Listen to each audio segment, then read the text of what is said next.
Mes chers camarades, bien le bonjour, que vous nous écoutiez ici en direct sur la plateforme Twitch ou en rediffusion sur YouTube ou en podcast puisqu'on est absolument partout.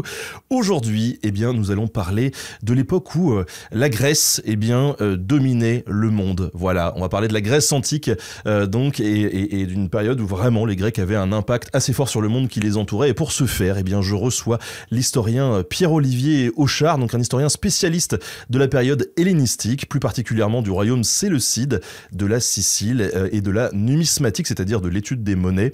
Et donc ça tombe bien parce que c'est justement de ça qu'on va parler aujourd'hui. Il a écrit de nombreux ouvrages et articles sur le sujet, comme Lydie, terre d'empire, études de numismatique et d'histoire en 2020, ou encore La Grèce hellénistique et romaine de la collection Mondes Anciens de Belin. Très très bonne collection. Foncez acheter absolument tous leurs bouquins, ils sont trop bien. On va revenir ensemble sur pas mal de sujets autour de cette période hellénistique. C'est quoi cette période hellénistique? Comment est-ce qu'on la connaît? Et qu'est-ce que ça vient apporter, l'étude de ces pièces de monnaie et à tout ça? Voilà, on va le découvrir ensemble avec du coup Pierre-Olivier. Mon cher Pierre-Olivier, bonjour. Bonjour Benjamin, merci de m'accueillir. Ça va très bien, merci, oui. Bon, ravi de te recevoir dans cette émission pour parler de la période hellénistique. Merci de nous accorder un petit peu de ton temps. Avant de commencer à rentrer dans le vif du sujet, la question traditionnelle que je pose à tous les invités qui arrivent ici, quel est ton background? Comment est-ce que tu t'es intéressé à cette période hellénistique, toi, de ton côté? Alors, la période hellénistique, alors ça s'est fait en plusieurs temps. On va dire que gamin, c'est-à-dire collège, 6e, 5e, passionné par l'Antiquité, passionné par l'histoire. Très tôt, j'ai voulu en faire mon métier, travailler dans le domaine historique. J'aimais l'Antiquité quand j'étais gamin. Après, comme souvent au lycée, parce qu'on va pas se mentir, l'Antiquité en collège et en lycée, sortie de la 6e, on n'en fait plus. Déjà à l'époque, encore aujourd'hui, c'est plutôt le parent pauvre dans l'enseignement, donc j'avais laissé ça un petit peu de côté. Et en arrivant à l'université en DUG à l'époque, donc première année de licence maintenant d'histoire, j'ai eu 2 enseignants absolument qui, moi, m'ont marqué en histoire ancienne, en grec et en romaine. Et j'ai dit, mais voilà, en fait, c'était ça. Je suis revenu à mes premières amours à la fac en disant, ça sera l'Antiquité. Et l'époque hellénistique, en fait, j'y suis arrivé par accident, comme souvent, comme dirait Otis dans Mission Cléopâtre, la vie est souvent faite de rencontres. Et ben moi, ça a été la rencontre avec mon sujet de maîtrise, donc l'ancêtre du master, où le sujet qui m'avait été donné portait sur les relations entre Rome et Rhodes, entre Rhodes et Rome, pardon, dans ce sens-là, de 306 avant Jésus-Christ à la mort de Domitien. Donc l'époque hellénistique que je connaissais quasiment pas. J'avais entendu parler d'Alexandre, mais je l'avais même pas étudié dans mon cursus. Et je m'y suis en fait plongé dans le cadre de ma maîtrise. Et ça m'a plus jamais quitté parce que voilà, j'ai découvert la période, elle m'a plu. J'ai continué sur cette période chronologique pendant ma thèse de doctorat. Et puis forcément, au bout d'un moment, on se spécialise, on reste là-dessus. Et voilà, c'est comme ça que je suis arrivé sur l'époque hellénistique. C'est plutôt elle qui m'a choisi plutôt que l'inverse, mais le choix m'a plu et donc je suis resté. Tu sais, quand tu dis que c'est des rencontres, moi je suis passé vraiment à un cheveu d'être antiquisant, parce que j'ai fait un passage furtif en fac d'histoire, j'ai fait 6 mois, je pensais très fort être plutôt attiré par l'histoire médiévale, et quand je me suis pointé sur les bancs de la fac, mon prof était tellement exceptionnel d'histoire ancienne que vraiment, j'ai failli virer de bord, voilà. Il faut qu'on fasse des efforts, parce qu'avec l'Antiquité, on part vraiment de très loin. Donc, il faut qu'on séduise beaucoup pour attirer les foules. Bon, alors, je vois qu'il y a déjà un lobby dans le chat. On a plusieurs messages. Monsieur Auchard, le best, hello, le meilleur prof du monde. Voilà, il y a un lobby. Apparemment, oui, le message a dû circuler au Tanner, donc de ce que je vois. L'info a circulé. Oui, parce que tu enseignes à Tours. Oui, à l'université de Tours, oui, donc au département d'histoire, et donc je suis maître de conférence en histoire ancienne, mais spécialisée en histoire grecque. Voilà, donc j'enseigne l'histoire grecque antique à l'université de Tours. Alors, rentrons un petit peu dans le vif du sujet, ou en tout cas dans l'introduction. Déjà, on va définir un petit peu les bornes du sujet. On va parler de période hellénistique, mais la période hellénistique, qu'est-ce que c'est? Ça fait référence à quelle date, quelle zone géographique? Alors, l'époque hellénistique, c'est, pour simplifier, la 3e grande période chronologique canonique de l'histoire grecque antique. Il y a l'époque archaïque, l'époque classique et l'époque hellénistique. L'époque hellénistique, c'est celle qui va d'Alexandre le Grand. Donc, les historiens parfois se chamaillent un petit peu pour savoir la date exacte, mais on va dire en gros, quand Alexandre le Grand devient roi de Macédoine en 336 avant Jésus-Christ, c'est une des dates qu'on prend comme démarrage de l'époque hellénistique. Et on l'a fait arrêter en 31 avant Jésus-Christ avec la mort de Cléopâtre, 7, dernière reine, la Cléopâtre la plus connue, la dernière reine du royaume lagide, donc le royaume grec d'Égypte, et l'intégration définitive du dernier grand royaume hellénistique à l'Empire romain par Octave, futur Auguste. Donc c'est la période qui couvre en fait les 3e, 1er siècles avant Jésus-Christ dans l'Orient méditerranéen. Toute la partie, tout le bassin oriental de la Méditerranée qui englobe la péninsule balkanique, ce qu'on appelait l'Asie mineure, donc la Turquie actuelle, le Moyen-Orient, l'Égypte et aussi le Proche-Orient, puisque géographiquement, le monde hellénistique englobe les territoires qui sont héritiers de la conquête et de l'empire d'Alexandre le Grand. Donc en fait, géographiquement, c'est tout l'espace qui a été conquis par Alexandre et sur lequel se sont installés les royaumes de ses successeurs. Donc, grosso modo, ça va donc de la péninsule balkanique, donc la Grèce, la République de Macédoine du Nord et l'Albanie actuelle, jusqu'aux confins de l'Indus, donc la zone afghano-pakistanaise quand on va à l'est, et du nord au sud de la mer Noire jusqu'à l'Égypte. Ça, c'est vraiment géographiquement, le monde hellénistique, son assise est là. Et par convention, même si ça marche pas très bien, on y inclut aussi quand même les parties un peu plus occidentales où il y a des Grecs, en particulier l'Italie du Sud, la Sicile, parce qu'on a certains rois de la période qui ont essayé de s'étendre à l'ouest. Mais voilà, on en parle un peu moins et ça fonctionne un petit peu différemment. Les rythmes chronologiques sont pas tout à fait les mêmes, donc c'est plus un pas de côté, c'est un cousin éloigné, on va dire. Mais le centre géographique de l'époque hellénistique, c'est vraiment cette Méditerranée orientale jusqu'au Moyen-Orient et au plateau iranien. Il y a plusieurs périodes chronologiques, archaïques, classiques, hellénistiques. L'hellénistique, elle est elle-même découpée en sous-parties ? Oui, alors l'hellénistique... On aime bien découper ça. Hein. Oui, on aime bien découper, ça... C'est toujours la question. Hein. Je sais que tu en as déjà beaucoup parlé sur la chaîne, pas que pour l'Antiquité, la question des périodes, des dates, est-ce qu'elle est bonne ou quoi pour les césures, mais c'est vrai que ça a un côté pratique, ça a un côté, pour se repérer, c'est plutôt simple. En fait, on divise la période hellénistique en deux sous-périodes, ce qu'on appelle la haute époque hellénistique et la basse époque hellénistique. La haute époque hellénistique, c'est grosso modo le 3e siècle avant Jésus-Christ, s'il fallait donner des dates un peu plus précises.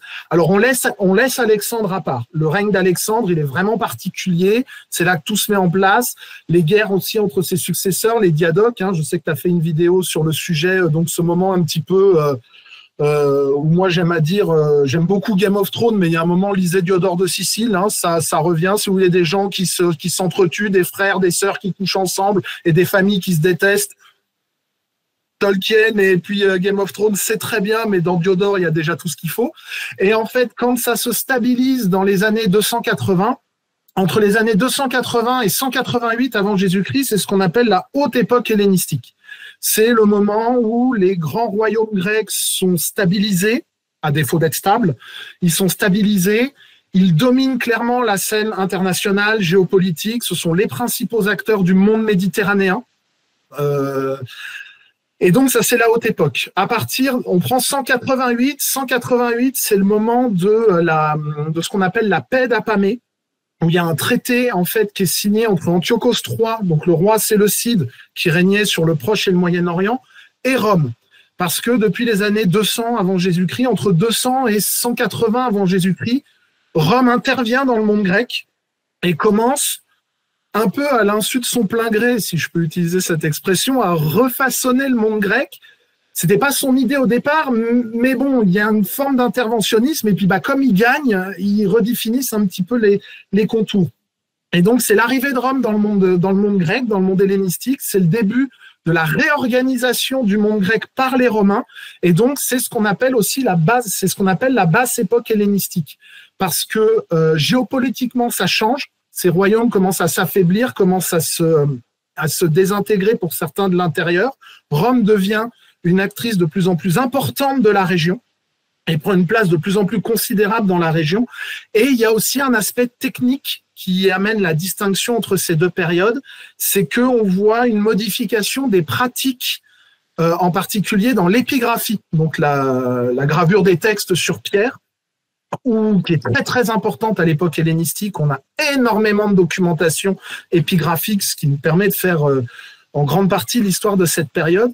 Et on voit un changement d'habitude dans la façon de rédiger les décrets, dans la façon de rédiger certains textes, qui est lié aussi à une évolution des institutions internes des cités grecques.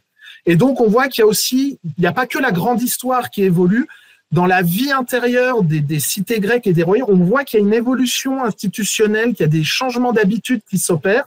Et donc, même s'ils ne sont pas levés un matin en disant « maintenant, c'est basse époque pour tout le monde », il y a quand même, on voit une bascule qui se fait entre le 3e et le 2e siècle, et c'est pour ça qu'on fait cette coupure entre la haute et la basse époque, avec une bascule au 2e siècle, avant Jésus-Christ. Ouais, donc on est vraiment pas, mais j'ai envie de dire comme d'habitude, à chaque fois qu'on aborde ce genre de sujet, on n'est pas sur une rupture, même si ça arrive relativement vite en un siècle.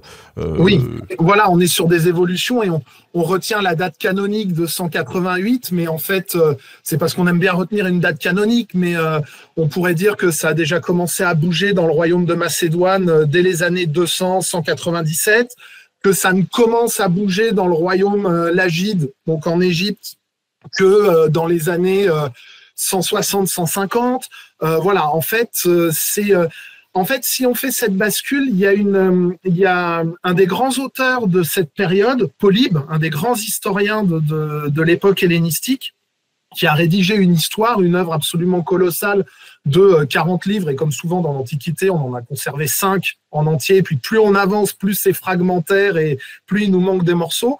Mais il disait que Polybe, il avait une approche un petit peu synchronique des événements. Il y avait l'idée un peu effet papillon, c'est que ce qui se passe à Rome aura des conséquences en Égypte, ce qui se passe en Macédoine aura des répercussions en Afrique. Enfin, il y avait vraiment l'idée que, pour lui, ces 50 années, en fait, entre grosso modo 205 et 150, ce demi-siècle où Rome vraiment s'impose, c'est vraiment un moment de bascule complète du monde hellénistique, avec l'idée que les événements s'entremêlent les uns avec les autres et qu'on a ce qu'il appelle une sumpolité. C'est vraiment l'idée que tout en fait coagule et qu'il y a un espèce d'effet domino, un effet papillon. Donc effectivement, c'est pas une rupture, hein, c'est pas, comme je disais tout à l'heure, on s'est pas levé un matin en disant maintenant on change, maintenant c'est Rome, voilà. Mais effectivement, c'est assez rapide. C'est une évolution qui est quand même rapide, à défaut d'être brutale. Et il y a vraiment un avant et un après qui est très clair dans cette première moitié du 2e siècle. Et bon, on prend une date qui est assez marquante parce que c'est un grand roi, le premier grand roi qui perd, c'est Antiochos III. Donc on garde cette date-là parce qu'elle est marquante. Et puis en plus, elle est à peu près au milieu chronologiquement, donc c'est bien. Ça nous arrange. Alors, cette grande période hellénistique, du coup, elle ressemble à quoi, si tu devais faire un portrait robot? Parce que pour que les gens comprennent bien un peu à quoi ça ressemble et ce qui se passe. Tu nous l'as dit, bon, il y a eu Alexandre qui a essayé d'étendre ses conquêtes, son territoire. À un moment donné, il meurt, tout ça se casse la gueule parce que ses généraux, ses proches se tirent la bourre pour savoir qui va récupérer le maximum. Finalement, on a la naissance des royaumes diadoques, donc c'est plusieurs royaumes différents dans cet espace géographique qui se font la guerre. Oui, alors ils se font la guerre. C'est vrai que il y a en fait il y a les Grecs connaissaient deux formes d'organisation politique à l'époque classique, donc avant l'époque hellénistique. Il y avait les cités grecques, donc les cités-États, Athènes, Sparte, la guerre du Péloponnèse, les guerres médiques, enfin voilà ce qu'on connaît un peu quand on a vu ou lu 300. Personnellement, je dirais qu'il vaut mieux l'avoir lu que l'avoir vu, mais ça n'engage que moi. Donc c'est des cités indépendantes. Voilà, c'est des cités indépendantes, c'est des cités-États. C'est Monaco, c'est le Vatican, c'est Saint-Marin, c'est petit, hein, globalement, quand c'est monstrueusement grand, ça fait la taille d'un département français. Et déjà, pour un grec, c'est délirant. Hein. Normalement, une cité grecque, c'est grand comme une communauté d'agglomération. Bon, voilà. Bon, bah, moi, je suis à l'université de Tours. Une cité, normalement, c'est gros comme l'agglo tourangelle. Voilà. C'est vraiment... C'est pas immense, ce qui est dément pour la plupart des gens. Moi, comme moi, c'est très grand. Oui, certes. Mais bon, j'habite à Tours. Pour ceux qui ne savent pas, excusez-moi, je mon côté chauvin qui ressort. Voilà. Donc, ça fonctionne comme ça. Ça, c'est des cités-États qui sont indépendantes. Et on a aussi ce que les Grecs appellent des ethnées, qu'on va traduire très simplement et très faussement par royaume, c'est-à-dire des États territoriaux beaucoup plus étendus et qui donc sont dirigés par des rois parce que, contrairement à des cités, comme c'est plus grand, on ne peut pas avoir des assemblées régulières, on ne peut pas faire intervenir tous les citoyens, donc il y a un pouvoir monarchique qui se met en place. Ça, c'est la Macédoine, c'est plutôt au nord, les cités sont plutôt au sud. Ce qui se passe avec Philippe II et Alexandre, donc son fils, c'est qu'en fait, le royaume de Macédoine va englober, pas forcément annexé, mais elle va englober avec tout un système d'alliances sous sa domination les cités grecques, et va ensuite partir à la conquête de l'Empire perse et étendre le système macédonien du royaume macédonien en reprenant des éléments de l'Empire perse pour installer un grand royaume. Et en fait, les Diadoques, au départ, quand Alexandre meurt, effectivement, il se tire la bourre, ses généraux, mais parce qu'en même temps... on va dire qu'il a un frère qui est inapte à régner pour cause de problèmes de santé, lourd, et un fils qui est en fait même pas né au moment de la mort de son père. Donc, il y a un problème de succession. Les généraux se partagent le pouvoir pour faire une régence, et puis le pouvoir, c'est comme le Nutella. Hein. On prend une cuillère et on finit tout le pot. Donc, une fois qu'ils y ont goûté, ils veulent plus le lâcher. Ils se débarrassent des successeurs. Et au départ, il y a, on va dire, 12 grands diadoques qui se tirent la bourre pour savoir qui va remporter le morceau. Et à la fin, il n'y en a plus que 3 importants qui se fixent avec les Antigonides qui règnent sur l'ancien royaume de Macédoine, donc la Macédoine et la Grèce, la péninsule grecque. Le royaume séleucide qui, territorialement, est le vrai héritier, entre guillemets, de l'Empire d'Alexandre, parce que c'est lui qui a récupéré la plus grosse partie territoriale jusqu'à sa plus grande expansion. Le royaume séleucide, il s'étend de la Turquie actuelle jusqu'aux confins de l'Afghanistan. Et on a le royaume lagide, qui est en Égypte et Chypre et une partie du Proche-Orient. Et en fait, ces royaumes, ils sont... en guerre effectivement perpétuelle, alors pas systématique, hein, mais c'est des royaumes qui sont extrêmement belliqueux parce que, d'une part, originellement, les monarchies hellénistiques sont fondées par des généraux d'Alexandre. Ptolémée, Séleucos, Antigone le Borgne, Démétrios Poliorcète, c'est tous des anciens généraux d'Alexandre. Donc ce sont des militaires de carrière. Et donc, intrinsèquement, originellement, les monarchies hellénistiques sont des monarchies militaires. Elles ont été fondées par des soldats. Donc, voilà, ils ont construit toute leur légitimité, tout leur charisme sur le fait que c'était des leaders d'hommes, c'était des meneurs d'hommes, c'était des combats, comme Alexandre, hein, qui était couturé de partout parce qu'il était blessé. Bah, ces généraux, c'est pareil, ils tirent leur légitimité de ça. Donc, ils ont construit leur royaume en se créant des armées avec des vétérans, des gens qui les suivaient, par conquête territoriale. Donc, la guerre, je ne dis pas qu'elle est essentielle au royaume hellénistique, mais elle a une part très importante parce que c'est l'élément fondateur de la création de ces royaumes. Donc, ce sont des monarchies qui ont des aspects militaires. Donc, elles se font la guerre. Parce que aussi, il y a des volontés d'étendre les territoires ou de tenir des territoires. Parce que la deuxième particularité de ces royaumes hellénistiques, en dehors de cet aspect militaire fondamental, c'est que les royaumes n'ont pas fait disparaître les cités grecques. Et les royaumes hellénistiques, ça a amené les Grecs dans des régions où les Grecs n'avaient jamais mis les pieds, ou très peu. Donc, ils ont été amenés à devoir gérer des populations non grecques. Des Juifs, des Numides, des Phrygiens, des Lydiens, des Perses, des Mèdes. Enfin voilà, je ne vais pas faire une liste qui serait longue comme un jour sans pain, mais il faut gérer des populations qui ne vivent pas nécessairement à la grecque. Donc, il y a ces populations qui ont leur mode de vie, qu'il faut essayer de respecter, qui parfois peuvent être des forces centrifuges. On a les cités grecques qui n'ont pas disparu, mais qui ont perdu toute indépendance, qui sont autonomes mais plus indépendantes, mais qui parfois quand même aimeraient bien revenir sur leur gloire passée, donc qui sont un peu remuantes, qui peuvent changer d'allégeance. Donc il y a aussi cette, on va dire, cette tension militaire parce qu'il y a besoin de tenir physiquement le royaume. Donc en fait, les royaumes hellénistiques, on peut définir que c'est ça, c'est des espaces géographiques dirigés par des monarchies originellement de tradition militaire qui doivent composer avec de multiples composantes qui parfois peuvent être des contre-pouvoirs, voire des forces centrifuges. Ce qui fait qu'effectivement, ça reste diplomatiquement un monde en ébullition et où les conflits sont extrêmement fréquents. Voilà. C'est pour ça aussi que je disais Game of Thrones, quand on lit les auteurs, voilà, l'histoire, l'époque hellénistique, si on veut en faire l'histoire événementielle, c'est des guerres à n'en plus finir. Il y a eu 6 guerres de Syrie, 4 guerres de Macédoine. Enfin, ça part dans tous les sens. C'est vraiment, la guerre est omniprésente. C'est pas une spécificité de l'époque, hein. Les Grecs aiment bien se taper dessus. Si on prend l'époque classique, les Athéniens et les Perses se sont tapés dessus, puis les Athéniens et les Spartiates, puis les Athéniens et les Thébains, puis les Thébains et les Spartiates, puis les Grecs se sont toujours fait la guerre, sauf que là, c'est passé à une échelle qui est beaucoup plus importante, puisque les États sont beaucoup plus grands et ont des ressources humaines et financières beaucoup plus considérables que ce qu'étaient les cités de l'époque classique. Voilà. Si on pouvait caricaturer, ce serait ça. En tout cas, avant de passer à la prochaine question, petit appel du pied au camarade Louis qui a préparé cet entretien et qui bossera sur la communication autour de la sortie de cet entretien en rediffusion. Louis, il faut absolument que tu notes cette phrase autour du pouvoir et du Nutella pour la promo de l'émission, s'il te plaît. Voilà.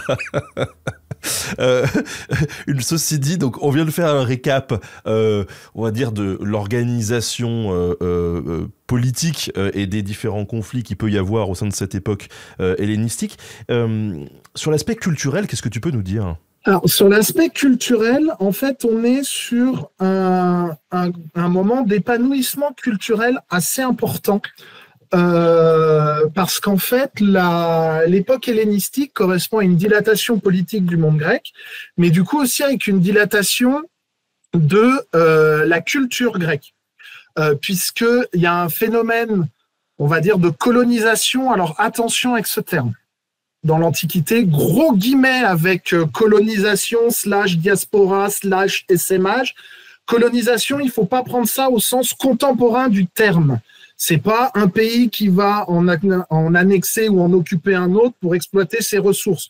Colonisation, c'est vraiment au sens grec du terme, c'est aller habiter ailleurs. Donc l'idée, c'est vraiment de déplacer, et encore déplacer.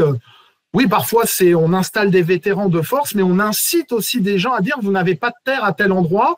Moi, j'ai fondé une colonie là-bas. Si vous venez, vous aurez une terre à cultiver. Donc, c'est vraiment l'idée, venez vous installer à un endroit où vous n'étiez pas. Donc, il y a une colonisation grecque au sens installation de population grecque dans des espaces où il n'y en avait pas avant. Ça, oui. Et à partir de là, les Grecs arrivent avec leur culture, avec leur langue, avec leurs habitudes artistiques, mais sans... Alors, il y a effectivement une imposition de fait d'une culture grecque parce que le grec devient la langue du pouvoir, parce que dans les cités, on construit à la grecque parce que ça apporte certains privilèges. Quand on fonde des nouvelles cités, ça permet dans les rapports avec le roi, si on est une cité grecque, on aura des privilèges qu'on n'aura pas si on n'est pas une cité grecque. Donc oui, la culture grecque se développe, mais il n'y a jamais eu une volonté absolue d'helléniser de force des populations pour dire maintenant vous allez devoir parler grec. Et donc la culture grecque se développe, la culture grecque s'étend dans cette partie orientale du monde méditerranéen, mais on a aussi une période de très grand métissage, ce qu'on utilise beaucoup comme expression maintenant. On a parlé pendant des années d'acculturation, ce qui est une très mauvaise expression, puisqu'acculturation, c'est vraiment l'idée de prendre la culture de quelqu'un pour remplacer la sienne.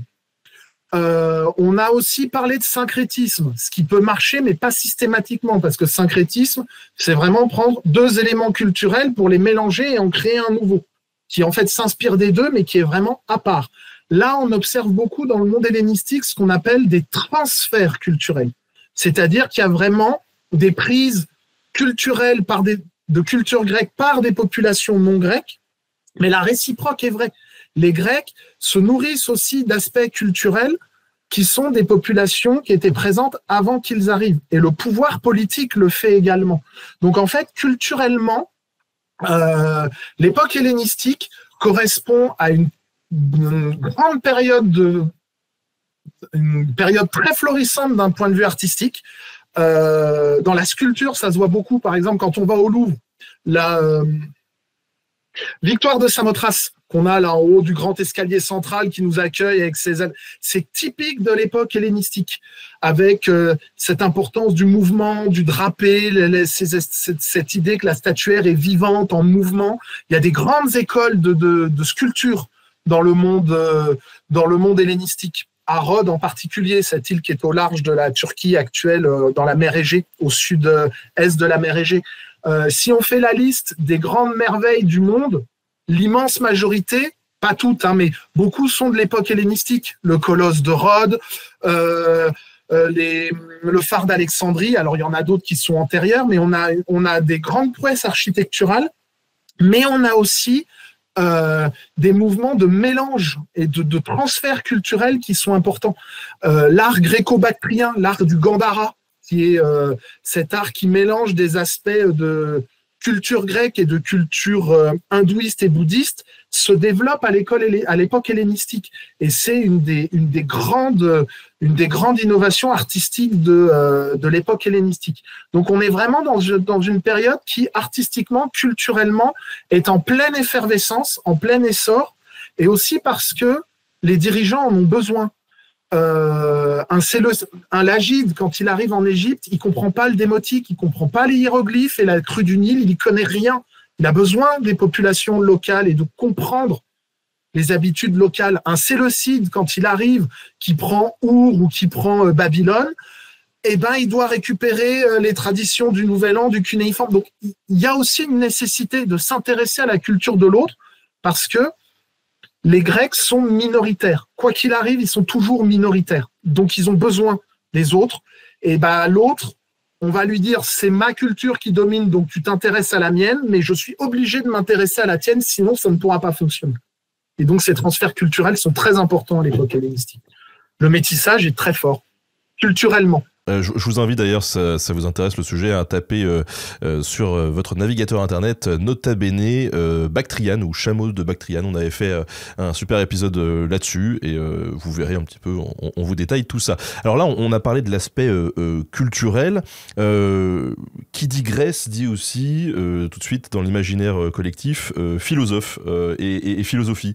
Qu'est-ce que tu peux nous dire de la philosophie à cette époque ? Alors, la philosophie de cette époque, on a effectivement de grands centres philosophiques et de grandes écoles philosophiques qui se développent. On a des mouvements assez importants. Tu en as parlé quand tu as présenté l'ouvrage de Belin là sur la Grèce hellénistique et romaine. Alors que j'ai pas écrit seul, hein, on était à plusieurs. Non, je vais participer. Oui. Voilà, on est plusieurs co-auteurs et vu l'ampleur de la tâche, on n'était pas trop de 4. Il y a effectivement tout un chapitre sur cet aspect-là culturel et philosophique. On a à l'époque hellénistique. C'est vrai qu'on a tous souffert en philosophie en terminale sur Aristote et ou Platon / Socrate, mais on a alors la particularité des philosophes de l'époque hellénistique, c'est qu'on n'a pas nécessairement conservé de grands traités, de grandes œuvres comme on pourrait avoir Platon ou autre, mais en fait, elle est extrêmement connue parce que il y avait des grandes écoles de philosophie et des grands lieux de philosophie. Athènes, qui était la cité dominante de l'époque classique, qui, à l'époque hellénistique, a quand même perdu de sa superbe, mais à de beau reste une très grande place philosophique. Quand on est un lettré cultivé grec, voire même romain, à l'époque hellénistique, même à l'époque impériale après, sous l'Empire romain, il faut aller à Athènes. Il y a des écoles, le lycée, l'académie existe toujours, il y a le développement des écoles stoïciennes, épicuriennes, qui sont très importantes à l'époque hellénistique, et les grandes écoles philosophiques sont à Athènes. Se développent aussi en lien avec les bibliothèques de grandes écoles et de grands lieux culturels dans le monde hellénistique. Alors, on connaît tous, au moins de réputation, Alexandrie pour sa fameuse bibliothèque, qui n'a pas brûlé à cause de César. Enfin, on a écrit beaucoup de choses sur Alexandrie, mais voilà, c'était un grand lieu de philosophie avec la bibliothèque, le musée, qui était vraiment un endroit très important. Mais on a des grandes cités du monde hellénistique qui sont des centres et des écoles philosophiques. On a Pergame, qui a une grande bibliothèque également. On a Antioche, sur l'Oronte, qui était une des capitales séleucides. Alexandrie, c'était la capitale lagide. À Antioche, on a une école de philosophie. On a aussi la rhétorique, qui est très importante. Rhodes, l'île de Rhodes, qui a la particularité dans l'époque hellénistique d'être la seule cité grecque qui n'a jamais été soumise à un roi. C'est la seule cité qui, pendant toute l'époque hellénistique, est restée indépendante. Les seuls qui ont, comme d'habitude, les seuls qui ont réussi à faire plier, c'est les Romains. Voilà. Mais elle est restée indépendante et c'était une école de rhétorique. Et tous les grands rhéteurs passaient par là. Et César est allé se former en rhétorique à Rhodes. L'empereur Tibère, avant qu'il soit empereur, s'est exilé à Rhodes. Enfin, c'était vraiment un lieu de passage très important. Et on a cette très grande force, on va le dire, philosophico-littéraire du monde hellénistique. Et on le repère donc par ces écoles, ces bibliothèques, ces grands centres de pensée, et aussi par ce qui a été transmis à la période impériale. La période impériale, c'est celle de Gladiator. En tout cas, elle se termine à l'époque de Gladiator, 1 ou 2, comme vous voulez. C'est l'époque 1er, 3e siècle après, où la culture grecque, avec le mouvement de la deuxième sophistique, avec des auteurs comme Plutarque, comme Dion de Prusse ou autres, qui sont des Grecs, parfaitement intégrés dans les structures romaines, mais qui sont nourris et pétris de cette culture héritée de l'époque hellénistique. Donc on a vraiment là-dessus, et d'un point de vue culturel, on a, autant on disait en début d'émission que la borne chronologique pour arrêter l'époque hellénistique, c'est 31 avant Jésus-Christ, la mort de Cléopâtre, culturellement, ça n'a aucun sens. Culturellement, ça n'a aucun sens. En fait, alors bien sûr, elle se nourrit des cadres romains aussi, elle s'adapte aux cadres romains, mais la culture hellénistique s'épanouit et se prolonge pendant l'époque impériale et l'époque de l'Empire romain. Et tous ces grands centres dont j'ai parlé tout à l'heure, qui étaient rayonnants à l'époque hellénistique, restent des grands centres à l'époque romaine. Et même sous l'Empire romain, les Grecs revendiquent plus que jamais leur identité hellénique. C'est même une marque de fabrique. Et en fait, ils n'ont jamais été aussi grecs que sous les Romains. À croire que comme les Romains étaient à dire maintenant, on a mis la Pax Romana, vous arrêtez de vous taper dessus, il fallait qu'ils trouvent à s'occuper pour autre chose. Et il y a eu une effervescence dans le milieu culturel et philosophique. Mais tout ça est nourri de l'époque hellénistique. D'autant que, et je finirai parce que sinon on va y passer la journée, comme ces royaumes hellénistiques sont construits à partir de rien, c'est des royaumes qui n'existaient pas, avec des rois qui étaient aussi légitimes que moi. Voilà, ils étaient légitimes parce qu'ils avaient gagné des batailles, mais ils avaient une légitimité à la Napoléon, si on voudrait faire un parallèle boiteux. C'est des généraux victorieux qui avaient un charisme, qui avaient du prestige, mais qui n'avaient aucune grande famille derrière eux pour les soutenir. Donc, il a fallu qu'ils justifient le fait qu'ils aient le pouvoir et qu'ils le gardent. Donc, il y a toute une philosophie de cours autour de la nature du pouvoir qui s'est développée pour justifier le fait que ces hommes deviennent rois et que leurs enfants leur succèdent. Donc, il y a vraiment une effervescence intellectuelle très, très forte.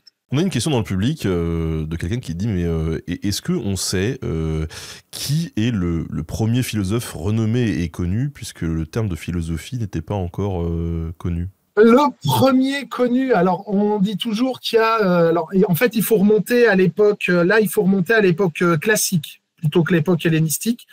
En fait, on fait une grande distinction. Le problème, c'est que on fait une distinction dans la philosophie entre les socratiques, donc Socrate et ses successeurs, Socrate, Platon, Xénophon, Aristote aussi, parce que c'est un élève de Platon, même s'ils sont brouillés, qui à la fin, ils étaient plus d'accord, mais voilà, il s'est éloigné du courant socratique, mais il y a eu autre chose, et les pré-socratiques. Le problème des pré-socratiques, c'est qu'on les connaît de nom, on a quelques bribes de leurs œuvres qui sont très fragmentaires, mais c'est un petit peu compliqué.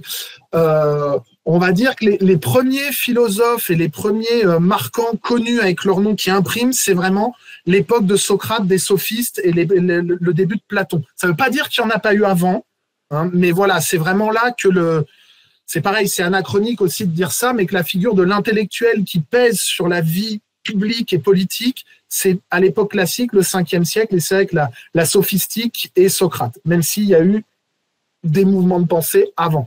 Mais là, on a quand même assez on a surtout des œuvres fragmentaires et on a des corpus moins fournis que ce qu'on a à partir du 5e siècle. Alors, on a parlé politique, culturelle, philosophie, la religion.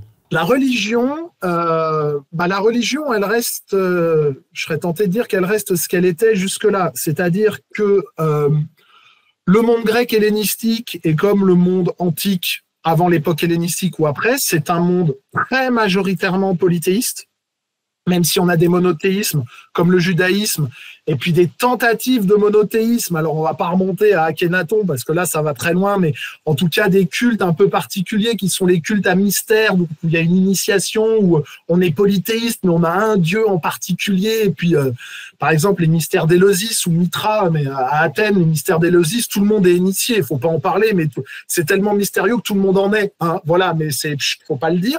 Parce que mystère, ça veut dire initiation, ça ne veut pas dire secret, mais ça veut dire qu'en fait, il faut avoir allez, je la fais, c'est un maître avec le Nutella, et voilà, il faut un maître Jedi et un Padawan, quoi. Il faut être coopté, il faut que quelqu'un vous fasse rentrer dans le cercle. Donc ça reste le panthéon grec. Les Grecs ont leur panthéon, ils l'emmènent. Ils ont un certain respect des panthéons locaux. Premièrement, parce qu'ils n'ont pas le choix. Hein, globalement, si on ne peut pas se mettre la population à dos, il ne faut pas commencer à dire que vos dieux sont des faux dieux. En plus, si je voulais être taquin, je dirais que dans un monde polythéiste, il est plus facile d'accepter le dieu des autres que dans un monde strictement monothéiste, puisque finalement, il y a une pluralité de dieux, donc c'est pas très compliqué. Donc, il y a un respect quand même des religions traditionnelles, à condition qu'elles n'aillent pas contre l'ordre établi et contre le pouvoir politique. C'est-à-dire que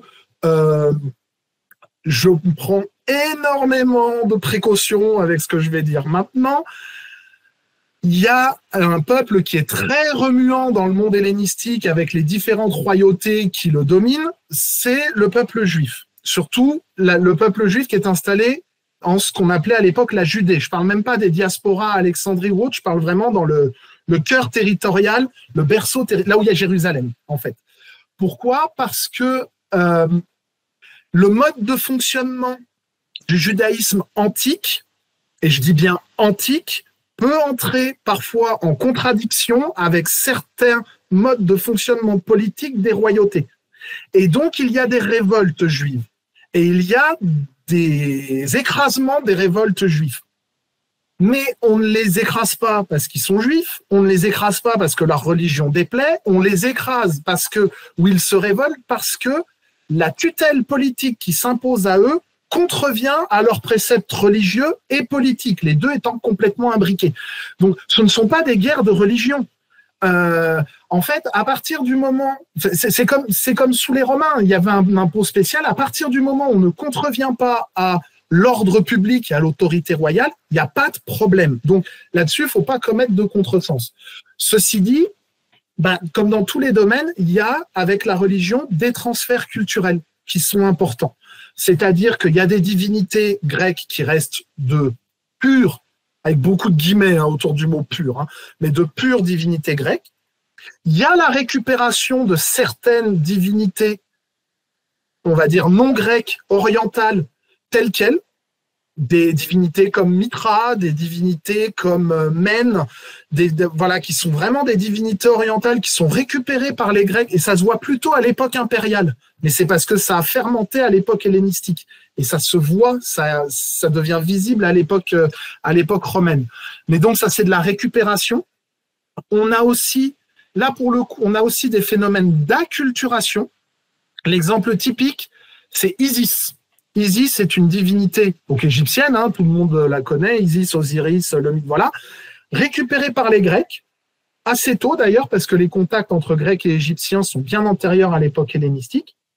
Mais si vous allez vous faites une recherche sur votre moteur de recherche préféré, je ne donne pas de marque, il n'y a pas de sponsoring caché, mais voilà, vous tapez Isis grec ou sur la page d'une encyclopédie libre que je ne citerai pas non plus, vous verrez les images d'Isis d'époque grecque et romaine, elles ne ressemblent en rien à l'Isis égyptienne. Mais c'est Isis, mais qui a été complètement transformée à la sauce grecque. Là, il y a eu une acculturation. Et il y a aussi des phénomènes de syncrétisme. Ça se voit beaucoup en Égypte. C'est pas parce qu'il y en a plus en Égypte qu'ailleurs, c'est parce qu'on a plus de documentation en Égypte, du fait de la région et de la conservation de la documentation. Mais l'exemple typique de divinité syncrétique, c'est Sarapis, qui est d'ailleurs lié à Isis pour les Grecs. C'est une espèce de divinité. Quand on le regarde, vous savez pas que c'est Sarapis, il ressemble vachement à un Zeus quand même. Enfin bon voilà, il a un visage, il est plutôt beau gosse, mais dans la force de l'art, je dis pas ça parce que je suis barbu, mais il est barbu, il a les cheveux longs, mais pas trop. Bon, la barbe c'est la classe, on est d'accord. Mais oui. Voilà, donc ouais, on est d'accord. Voilà, il y a rien qui le, il ressemble à un Zeus, à un Poséidon, à ce que vous voulez, mais il a une coiffe qui est un espèce de pot de fleurs, ce qu'on appelle un calatos. C'est pas un pot de fleurs, mais ça y ressemble. Un calatos, c'est ça qui l'identifie en fait. Et c'est une divinité qui est un mélange entre Zeus, Balamon, enfin voilà, c'est vraiment un espèce de... Là, pour le coup, on a un syncrétisme, on a une divinité qui apparaît par mélange d'influences grecques, égyptiennes, pour créer quelque chose de nouveau. Donc vraiment, culturellement, sur la religion, on a de tout. On a du pur grec, on a de la culturation, on a du syncrétisme, on a de la culturation, mais dans l'autre sens, récupération de divinité orientale, ce qui est plus rare. Et on a une nouveauté, c'est que, là aussi, toujours pour légitimer le fait qu'ils sont arrivés au pouvoir presque par accident, il y a le développement d'un culte dynastique. C'est qu'on se met à honorer les rois et les reines comme des dieux. On n'en fait pas des dieux, en tout cas pas de leur vivant, mais on les honore comme des dieux, isothéoi, comme disent les Grecs, à l'égal des dieux, pour justifier le fait que ce sont des surhommes ou des surfemmes pour les reines, et donc ils méritent de régner. Donc il y a un culte dynastique qui se met en place, avec des prêtres, des fêtes, des sacrifices, pour honorer les souverains. Mais ils ne sont pas divinisés, c'est pas comme le pharaon qui est sacré, ou qui est un roi prêtre. Non, on sait que c'est des hommes, ça reste des hommes, ils sont un cran au-dessus du lot, parce que ce qu'ils ont fait, ou ce qu'a fait leur famille, en font des héros au sens grec du terme, c'est-à-dire des presque dieux ou des gens exceptionnels qui méritent des honneurs. Voilà, un petit peu ce qu'on peut dire sur la religion à cette époque-là. Mais elle reste traditionnelle après. Sacrifice, procession, temple, ça ne bouge pas, c'est un invariant de toute l'histoire grecque. Tout à l'heure, quand on essayait de caractériser donc les bornes chronologiques et géographiques, surtout de cette époque hellénistique, tu nous as dit, si on triche un peu, on peut mettre la Sicile dedans. Pourquoi, en fait, on tricherait pour mettre la Sicile dedans? C'est un cas particulier? Alors, c'est un cas particulier parce que la Sicile et l'Italie du Sud, mais la Sicile en particulier, ne répond pas au découpage. Enfin, si on prend le découpage chronologique qu'on utilise dans les livres, dans les cours pour enseigner la période, en fait, on l'a construit par rapport à l'histoire du bassin égéen, la Grèce, la mer Égée, l'Asie mineure. Et puis après avec l'époque hellénistique, Alexandre le Grand et ses successeurs. Et en fait, quand on regarde, ça ne marche pas. Ça ne marche pas pour le monde grec occidental. Parce que les grands événements marquants ne sont pas les mêmes. Alors parfois, il y a des coïncidences, parfois ça match, puis parfois ça ne matche pas du tout. Alors pourquoi on la laisse à part?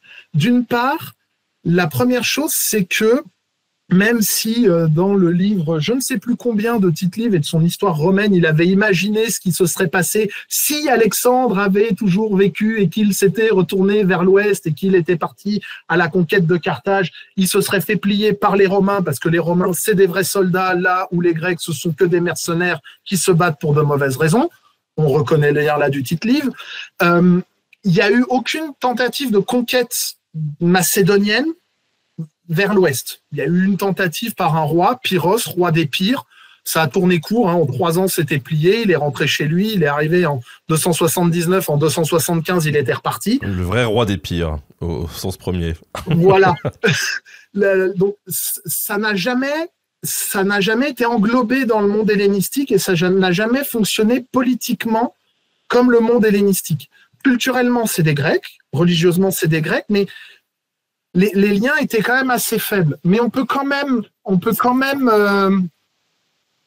faire rentrer la Sicile et l'Italie du Sud dans cette époque hellénistique un petit peu, parce que, contrairement au reste du monde grec, la Sicile en particulier, et la principale cité de Sicile en particulier, Syracuse, a très tôt connu des expériences monarchiques.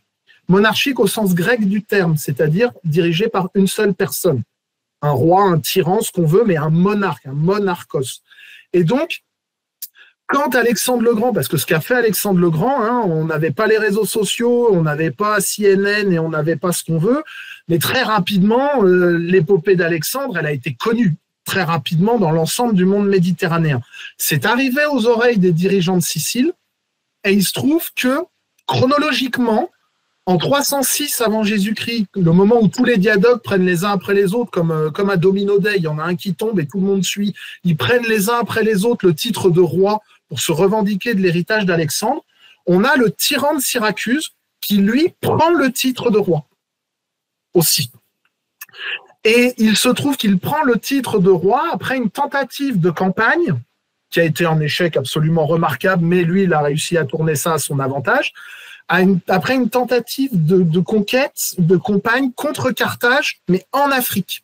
C'est pas nouveau, les oppositions entre Carthage et Syracuse, mais là, vous avez un monarque qui entreprend une expédition au-delà des mers sur un territoire barbare, carthaginois, sur lesquels les Grecs n'avaient jamais posé le pied, et il en revient en faisant croire qu'il aurait auréolé de victoire, comme Napoléon après l'Égypte. Je continue à filer la métaphore.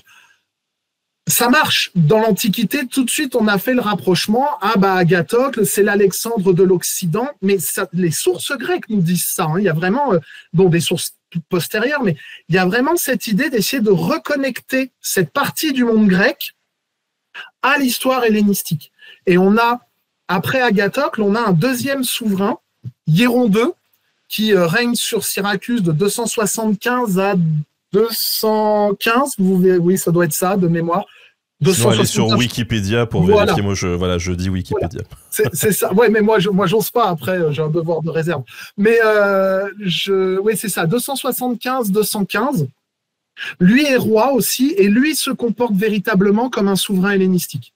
Il a une cour, il a vraiment un royaume territorial, et il a des relations très fortes et très serrées avec les rois hellénistiques, en particulier les Lagides. Et quand on lit le texte de Polybe sur le tremblement de terre à Rhodes, avec la liste de tous les rois qui font des cadeaux pour relever la cité, il est cité dedans.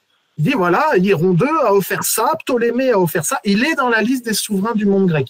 Donc en fait, ça peut se raccrocher, mais ça se raccroche en mode je suis à l'extérieur et je me tiens à la carlingue, quoi. Je voyage pas en première classe, mais parce qu'en fait, ça fonctionne pas. C'est vraiment, il y a des moments où les histoires se rassemblent, se connectent, s'interconnectent, mais en fait, soit c'est artificiel, soit c'est passager. Et la Sicile est la première, il y a beaucoup de Grecs en Sicile, mais c'est la première province romaine extra-italienne. La toute première province romaine, c'est la Sicile, après la première guerre punique. Donc en fait, très rapidement, la Sicile est embarquée dans l'histoire romaine, beaucoup plus vite et beaucoup plus rapidement que le reste du monde grec. C'est pour ça que ça marche, mais ça fait un peu. Et pendant ce temps-là, Veracruz, pour ceux qui ont la référence, quoi. Donc c'est vraiment ces deux histoires qui vont en parallèle et qui parfois se rencontrent. Mais voilà, on est sur deux dynamiques qui sont différentes. Pour finir un peu avec cette grande introduction sur la période hellénistique, pourquoi on l'appelle période hellénistique, justement ? Alors ça, c'est le terme qui a été utilisé par le premier grand historien, on va dire, de cette époque, qui était Gustav Droysen, un historien allemand de la fin du 19e siècle, qui était le premier à s'intéresser vraiment à cette époque. parce que pendant longtemps, c'était les cités, c'est génial, la guerre du Péloponnèse, Thucydide, Aristote, tout ce qu'on veut, Xénophon. Alexandre le Grand, why not? On veut bien faire un effort, mais après, c'est pas bien, parce que c'est plus les cités. Là aussi, conception du 19e siècle, ne commencez pas à me jeter des cailloux sur les réseaux sociaux, mais c'est l'idée que en allant en Orient, les Grecs se sont dilués avec des noms grecs et que c'était moins bien, qu'ils ont perdu une partie de leur valeur, qu'ils se sont amollis. Enfin bref, toutes les clichés et toutes les conneries qu'on peut trouver dans les conceptions, on va dire, raciales de la fin du 19e siècle. Et en fait, quand Droysen s'est intéressé à cette époque, il a dit non, mais elle mérite qu'on s'y intéresse, parce que lui, il avait pris le contre-pied en disant mais non, on n'avait rien compris. C'est le moment où les Grecs vont enfin civiliser ces gars de l'Orient, quoi. Il était temps quand même que quelqu'un s'y mette. C'est Droysen qui dit ça, c'est pas moi. Et donc, il a forgé le mot hellénistique à partir en fait d'un mot grec, hellénisein, qui veut dire en fait parler le grec, mais parler le grec, mal parler le grec, bredouiller le grec, c'est-à-dire le grec parlé par les barbares. Le barbare, c'est celui qui ne parle pas grec, donc c'est celui qui parlait un grec, mais qui l'a en méthode Wall Street English, quoi. Il l'a appris, mais c'est barbare, il le parle, mais c'est pas extraordinaire. Donc c'était un espèce de grec baragouiné. Et donc, comme il s'intéressait à cette période-là, que lui prenait pour une période d'acculturation, c'était cette période d'hellénisein, de moment où on apprenait le grec à ceux qui ne le parlaient pas. Et en fait, le mot a été construit comme ça et ça a donné hellénistique. C'est un néologisme en fait complet à partir de ce mot pour qualifier cette période-là. C'est de là que vient le terme. Ça remonte au 19e siècle et c'est un néologisme total de l'époque. C'est pas du tout dans les sources, c'est pas... Et du coup, cette étude de cette période hellénistique, elle a quand même évolué depuis le 19e, j'imagine. Oui. Alors, elle est, par rapport aux autres, on va dire, relativement récente. Et elle a connu un très grand tournant dans les années 50. C'est vraiment à partir des années 50 parce qu'on s'est mis à s'intéresser à d'autres sources que les sources textuelles. On s'est mis à s'intéresser à l'épigraphie, à l'archéologie, à la monnaie. Et oui, bien sûr, elle a beaucoup évolué, en partie parce qu'elle a suivi aussi les grands mouvements historiographiques qui touchent toutes les périodes historiques, avec l'historiographie marxiste, donc la question dans les années 60 des rapports dominants-dominés, de décolonisation, des questions économiques d'enrichissement ou d'appauvrissement. Après, il y a eu les mouvements justement décoloniaux et de reprise en compte de « Ah, attendez, il faut peut-être regarder ». C'est pas que des Grecs qui dominent des populations locales. Il y a ne fermons pas les yeux sur ce qu'on voulait pas voir, c'est-à-dire les métissages, les transferts culturels et l'importance des sociétés autochtones. Donc oui, bien sûr, c'est une époque qui historiographiquement est en plein renouvellement. Le renouvellement a commencé dans les années 50-60 et qui est en pleine effervescence. Et c'est une des périodes qui actuellement est le plus étudiée, parce qu'en plus, on a du matériel qui peut ressortir assez régulièrement et on a une masse de matériel qui, paradoxalement, est plus importante que pour les périodes précédentes. Donc, en fait, on a énormément avec les papyrus, les inscriptions, les monnaies. On a un corpus de sources qui est beaucoup plus important et qui permet en fait des renouvellements et des études assez florissantes actuellement dans les études grecques. Bon, la monnaie en an. Voilà. Ça ne veut pas dire qu'on délaisse les périodes précédentes, mais c'est vrai que là, c'est là qu'en fait, comme on commence à l'étudier depuis moins longtemps, c'est là effectivement qu'on a beaucoup de choses à faire et où on est particulièrement sensible aussi aux évolutions de la recherche historique. Ouais, la monnaie, on y reviendra sans doute tout à l'heure. En attendant, peut-être que là, on a parlé de l'époque hellénistique de manière globale. Toi, tu as travaillé sur un royaume en particulier, le royaume séleucide. Est-ce qu'on pourrait pas faire un petit focus là-dessus pour avoir un cas un peu bien concret pour les gens qui nous écoutent, qui viendraient illustrer cette période. Alors déjà, comment est-ce que toi, tu as été amené à travailler sur les Séleucides ? Là aussi, la vie est faite de rencontres. J'en reviens à la question de départ. J'avais travaillé donc à l'époque de ma maîtrise sur la cité de Rhodes qui, dans l'Antiquité, ça appartient à l'Asie mineure. Alors aujourd'hui, effectivement, dire que Rhodes appartient à la partie turque, ça en défriserait certains Grecs, mais en tout cas, ça appartenait à la partie Asie mineure, parce que Rhodes avait des territoires sur l'Asie mineure. Et quand j'ai cherché en fait à faire mon doctorat, à trouver un sujet de thèse, j'en suis venu à travailler sur la Lydie. Donc la Lydie, l'ancien royaume de Crésus, le Pactole, ce qui est connu d'un point de vue proverbial, mais à une période beaucoup plus tardive, donc après Alexandre le Grand. Et il se trouve que la Lydie est une des régions qui appartenait à l'époque hellénistique au royaume séleucide. Donc comme j'ai travaillé sur la Lydie, je me suis intéressé de fait au royaume séleucide. Et là aussi, ce n'était pas une volonté de ma part initiale, mais il se trouve que ça s'est fait comme ça m'a plu, et puis j'ai continué à m'y intéresser, même si, pour être tout à fait honnête, je suis plus spécialiste de la partie occidentale, si on veut faire des sous-tranches vers les tranches, de la partie occidentale du royaume que de sa partie orientale. Mais voilà, j'ai dû m'intéresser au royaume séleucide parce que j'ai travaillé sur une région qui appartenait à ce royaume à l'époque hellénistique. C'est venu comme ça, en fait. Les spécialités d'historien, c'est un peu comme les titres dans Game of Thrones, tu sais, tu peux les rallonger en allant jusqu'au plus précis de la spécialité du... Voilà. Oui, Il faudrait qu'on fasse des présentations comme ça, d'ailleurs, je pense, pour l'émission. Alors du coup, c'est qui ces Séleucides, d'où est-ce qu'ils viennent? Comment le royaume est né? Alors les Séleucides, le fondateur, c'est Séleucos, comme par hasard...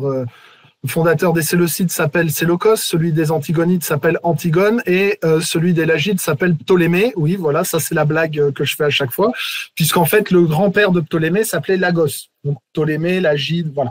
Donc les Séleucides, en fait, c'est un des diadoques d'Alexandre. Alors c'est pas le premier cercle.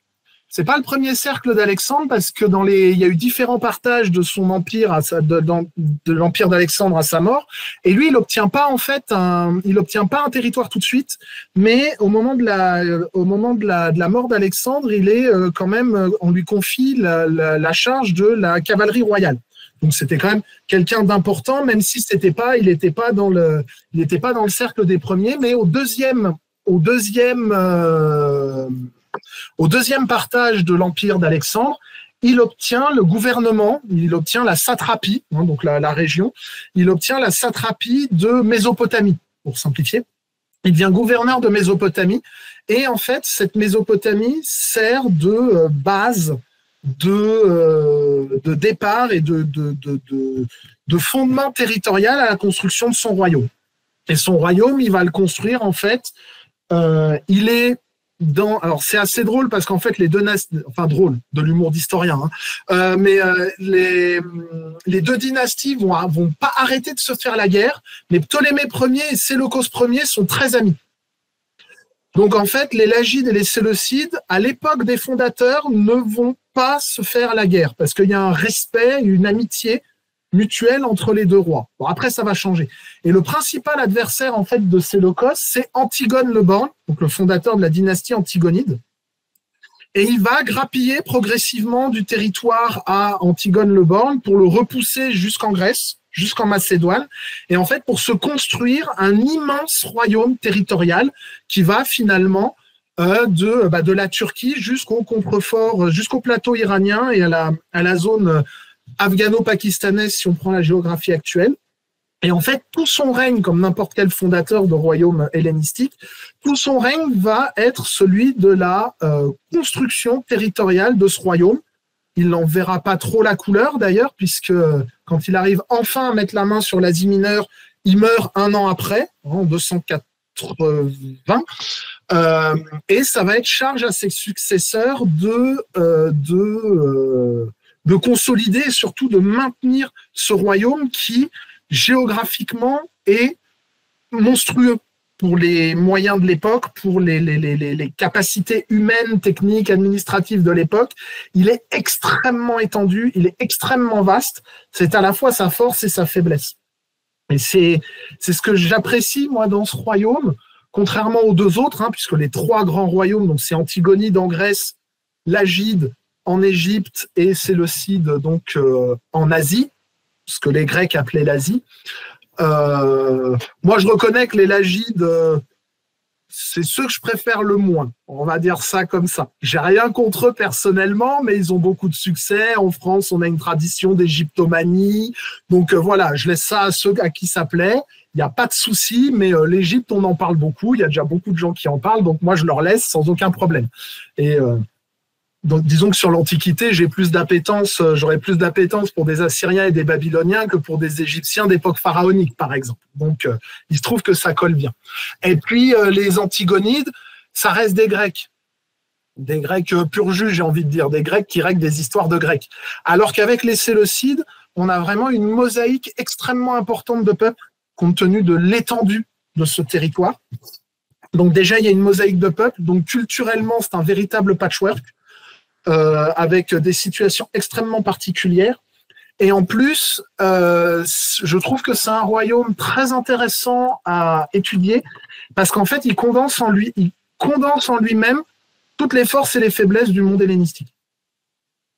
Ce côté, justement, patchwork culturel, patchwork politique, parce que y a des Grecs, il y a des Juifs, il y a des Perses. Puis les Perses, ils ont quand même le souvenir de ce qu'ils étaient avant, donc on les traite pas n'importe comment, quoi. C'était les Perses quand même, hein, donc voilà. Il y a des sédentaires, il y a des nomades. Faut quand même pas oublier qu'une grande partie, on est un peu focus sur les cités, les Grecs, l'Agora, les Romains, le Forum, mais dans l'Antiquité, toutes les populations d'Asie, ou d'Asie centrale bien sûr, mais même du Moyen-Orient, sont nomades ou semi-nomades. Hein. Faut pas oublier que les Perses, les Mèdes étaient nomades au départ et le reste pour certaines tribus. Donc il faut gérer cette diversité aussi de modes de vie. On n'est pas sur des peuples de la steppe, mais c'est une réalité. Il y a les grandes diversités culturelles, parce qu'on est quand même si ça disparaît, la langue et l'écriture disparaissent, les Séleucides héritent de régions qui ont une identité culturelle très forte. Les Perses, la Mésopotamie avec Babylone, toute la tradition assyro-babylonienne qui est toujours très importante, en tout cas au début du IIIe siècle. Et donc ça, je serais tenté de dire que c'est les forces du royaume séleucide et qui sont un peu les caractéristiques de l'époque hellénistique, ce mélange, ce melting pot, ces questions de transfert culturel, mais aussi les faiblesses, c'est-à-dire la difficulté pour un système monarchique de s'imposer sur un territoire, alors que c'est une construction ex nihilo, hein, il y a aucun ancrage profond. L'immense étendue du royaume fait qu'il faut inventer des façons de gouverner. Les Séleucides restent des rois nomades, là où les Antigonides et les Lagides restent, allez, c'est un peu du mépris ce que je vais dire là, mais qui restent pépères dans leur capitale. Les Ptolémées, ils bougent pas, ils sont à Alexandrie, c'est hyper centralisé. Les Séleucides, pas du tout.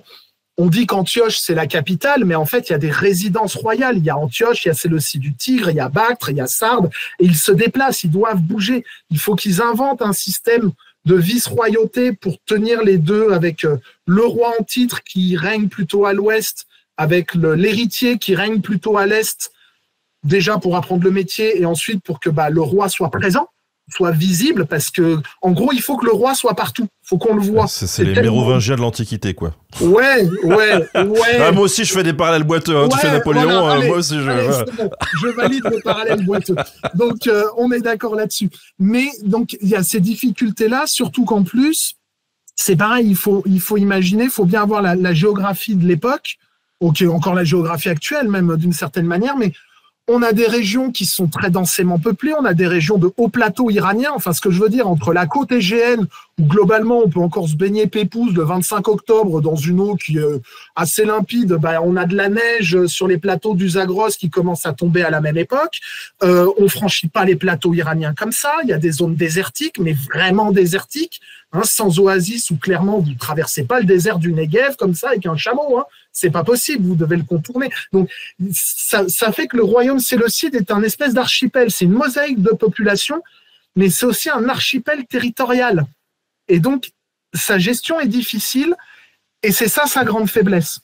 Et ce que je trouve intéressant, c'est pas sa faiblesse, mais c'est qu'à cause de cette faiblesse, il va subir le même sort que l'empire d'Alexandre. C'est-à-dire qu'il va subir un phénomène de fragmentation territoriale.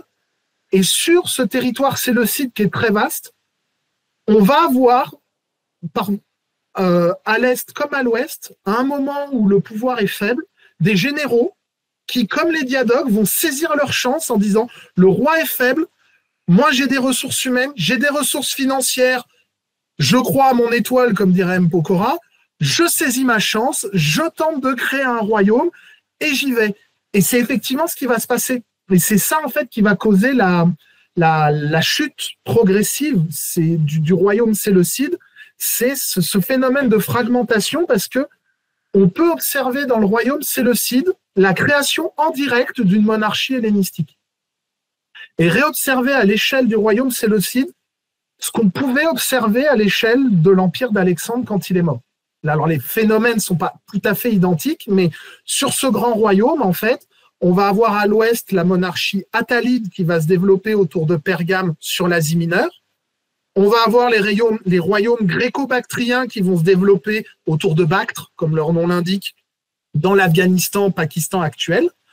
Et puis, on va avoir le grand adversaire des Séleucides et ensuite des Romains, les Mèdes, qui vont descendre des plateaux iraniens, qui vont progressivement grignoter le royaume séleucide dans sa partie Asie centrale et qui vont constituer leur royaume, ce qui ensuite va devenir l'empire Mède, qui sera le Mède, je dis n'importe quoi, les Parthes, pardon, les Mèdes c'était avant, c'est les Parthes, l'empire Parthe, pardon, pas les Mèdes, les Parthes.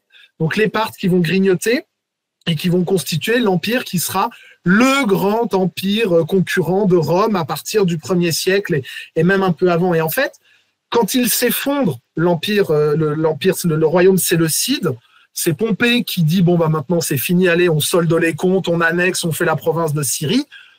Il n'y a plus rien en fait.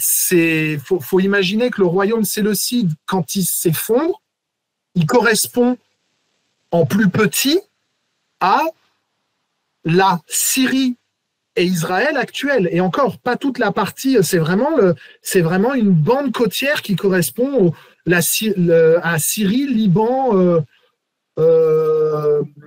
Israël et territoire palestinien, quoi. C'est vraiment cette bande-là parce qu'il s'est fait grignoter de tous les côtés bien avant que les Romains arrivent.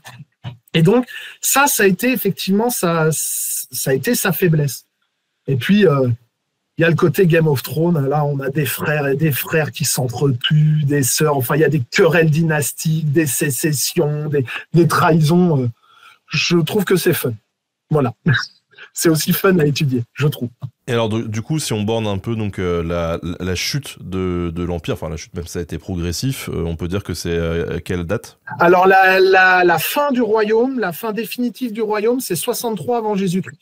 C'est quand Pompée dépose le dernier roi séleucide, Antiochos, je ne sais plus combien, 12, 13, enfin vous regarderez sur Wiki. Enfin, c'est un Antiochos, de toute façon, c'est soit Séleucos, soit Antiochos. Où en fait le royaume est plus que réduit à peau de chagrin et en fait Pompée dépose le dernier souverain et annexe ce qui reste du royaume pour en faire une province romaine, la province de Syrie. Mais alors, du coup, c'est vrai que quand on parle comme ça, de ce royaume très multiculturel, t'as évoqué les Perses, en fait, on peut les considérer un peu comme les héritiers directs des Perses, non? Parce que les Perses, c'était un peu la même chose.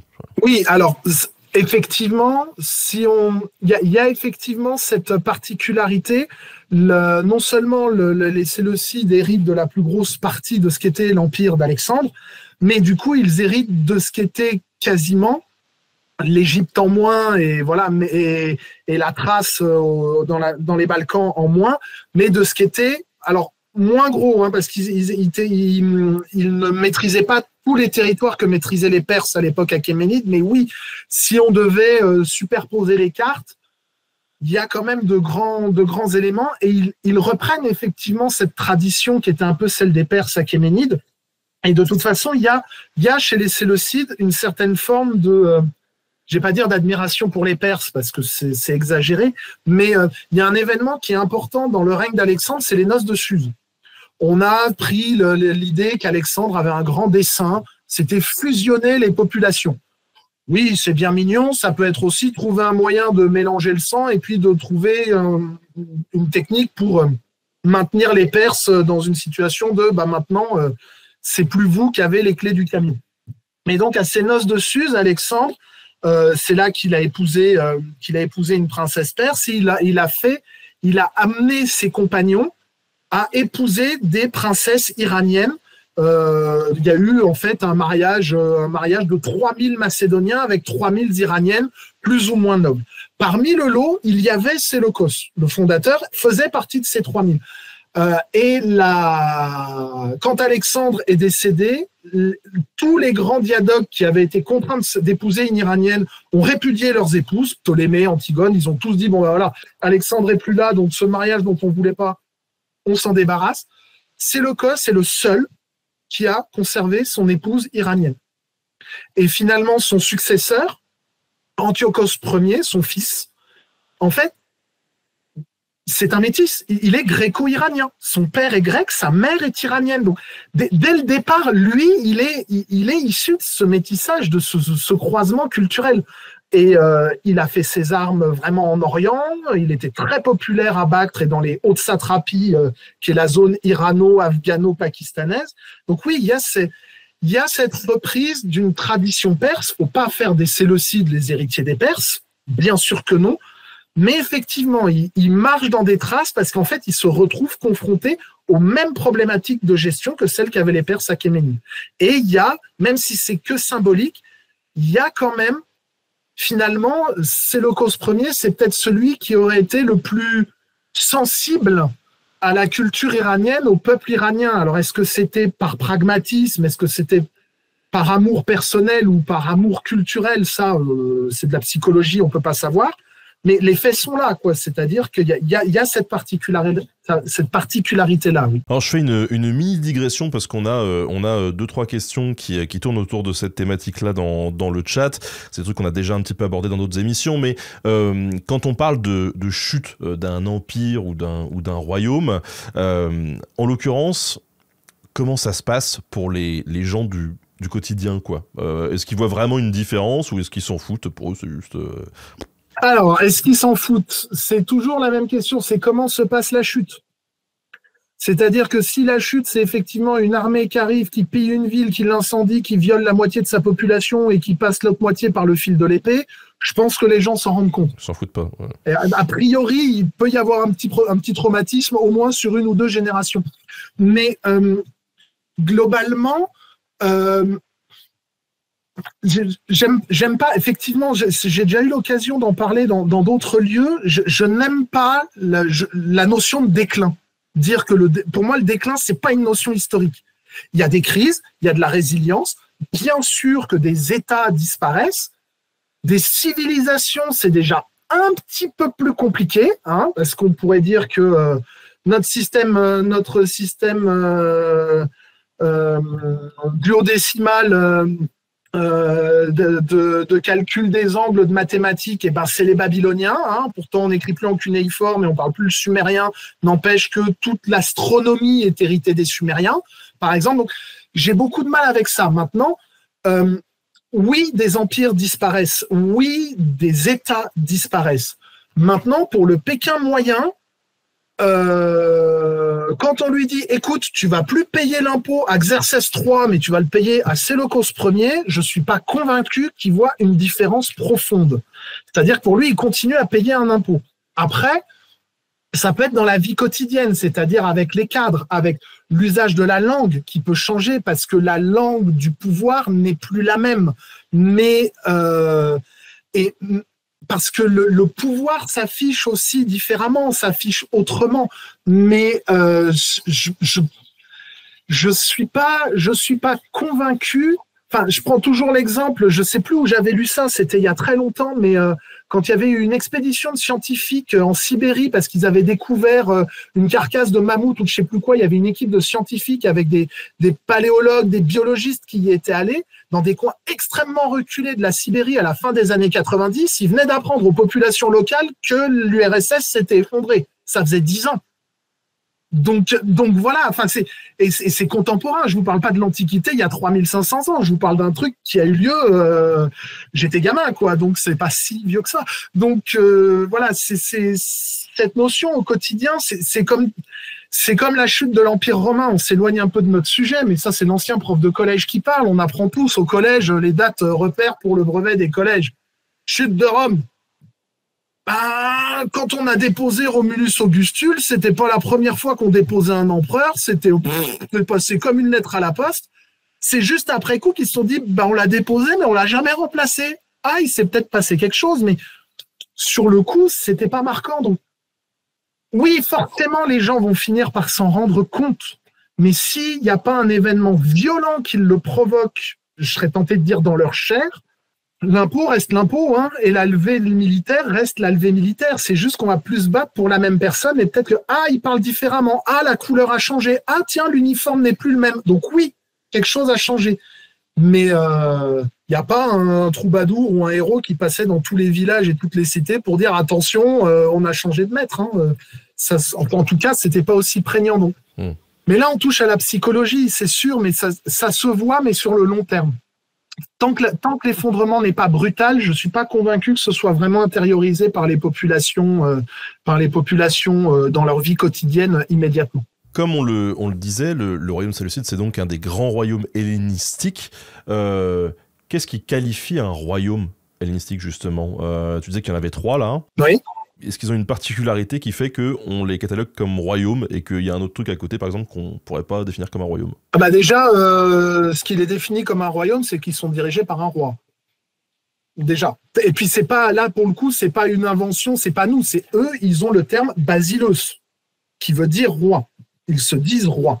Donc, ce sont des royaumes, tout simplement parce que, ils sont dirigés par un roi. Ça, c'est, on va dire, l'aspect institutionnel. 2, parce qu'ils exercent leur pouvoir sur un territoire qui est, je vais dire, clairement délimité. Bon, allez, c'est les 35 ans de la chute du mur de Berlin. Il ne faut pas imaginer qu'il y avait un rideau, un mur ou un truc qui disait là, ça s'arrête et là-bas, ça commence. Mais enfin, le territoire était marqué et on sait en tout cas, pour qu'il y ait des guerres qui éclatent parce qu'un tel a pris le territoire d'un autre, c'est que chacun savait qui possédait quoi et où s'arrêtait. Alors, plus on est proche de la Méditerranée, plus c'est simple. Quand on est dans les zones, pour le royaume séleucide, par exemple, sur les confins des plateaux iraniens, dans les zones de steppe, qu'on touche à l'Asie centrale et au monde des steppes, oui, il n'y avait pas une ligne avec un poste frontière, mais on savait quand même où s'arrêtait plus ou moins l'autorité. Donc là-dessus, c'est la deuxième chose, c'est qu'il y a une emprise, il y a une assise territoriale qui est clairement définie, limitée et reconnue par les autres. C'est ça aussi qui est important, c'est que ce soit reconnu, on va dire, c'est anachronique de dire ça, mais par le droit international. Et c'est les premiers éléments, c'est ça en fait la constitution d'un royaume hellénistique, elle se base là-dessus.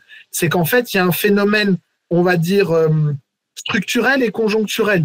L'élément structurel, c'est à la mort d'Alexandre, il n'y a pas d'héritier, on ne sait pas quoi faire parce qu'en plus la mort du souverain est assez soudaine, à défaut d'être brutale, et il n'a pas préparé sa succession. Donc on a des généraux qui saisissent leur chance et qui vont passer 50 ans à s'entretuer pour définir un territoire sur lequel ils vont exercer leur pouvoir. Voilà. Qu'ils se constituent un État. Ça, c'est l'élément structurel. Et l'élément conjoncturel, c'est de dire, en 306-305, on prend le titre de roi pour officialiser un pouvoir institutionnel qu'on avait de manière empirique.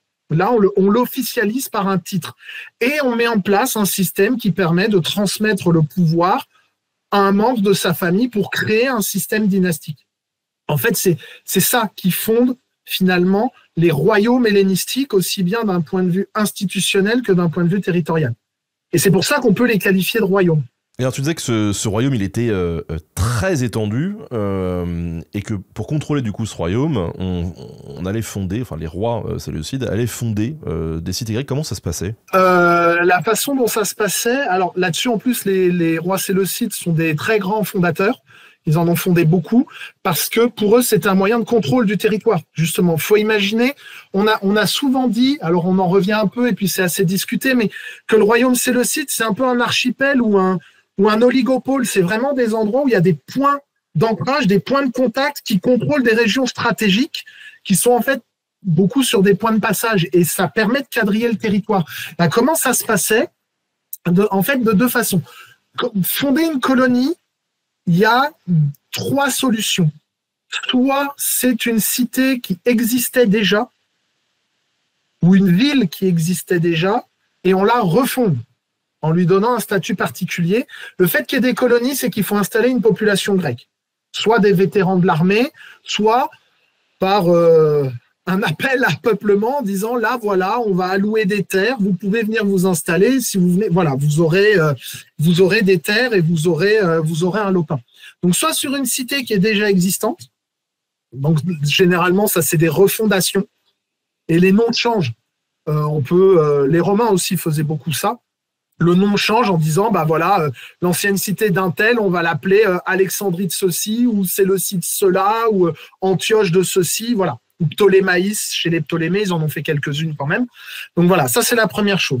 La deuxième chose, c'est installer à côté d'une communauté ou d'une ville, j'emploie exprès pas le mot cité volontairement, qui existe déjà, une autre structure, une autre cité en disant, il y a, je vais dire n'importe quoi, hein, ça n'existe, mais il y a Asque, et puis il y aura Villeneuve d'Asque. Voilà, il y aura la Villeneuve de machin à côté qui sera une colonie.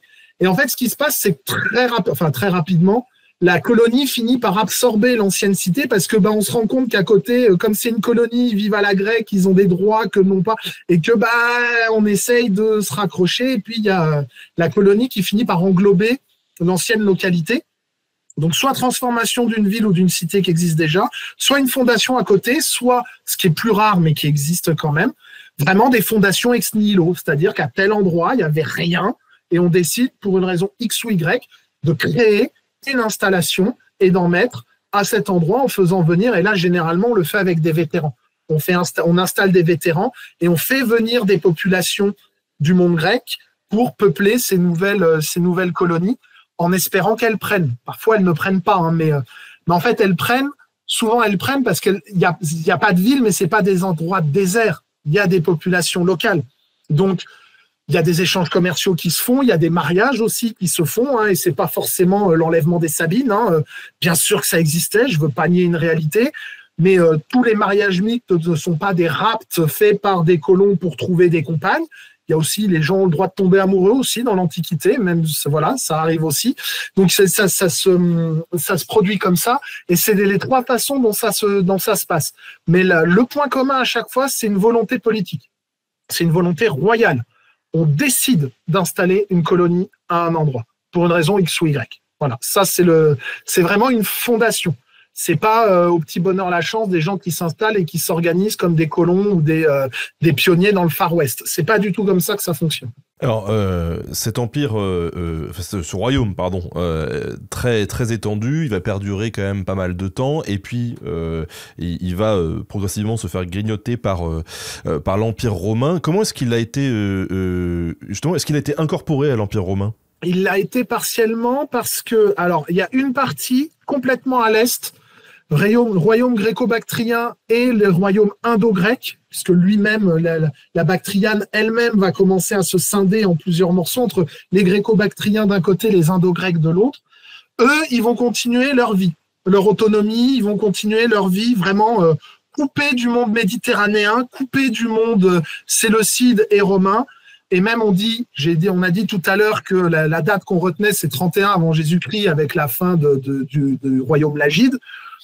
Le dernier royaume hellénistique à disparaître, c'est le royaume, enfin c'est vraiment un état croupion, hein, il n'y a quasiment plus rien territorialement, mais c'est le dernier royaume indo-grec avec Straton II en 10 après Jésus-Christ. 40 ans après Cléopâtre, il y a encore un royaume très lointain héritier d'Alexandre le Grand qui subsiste dans la vallée du Gange et qui disparaît à ce moment-là. Donc la fin des royaumes hellénistiques, c'est 10 après, en fait, si on voulait être ultra rigoriste. Donc eux, ils sont complètement à part, ils sont plus tournés sur la fin vers le monde chinois, vers le monde indien, il n'y a pas de lien.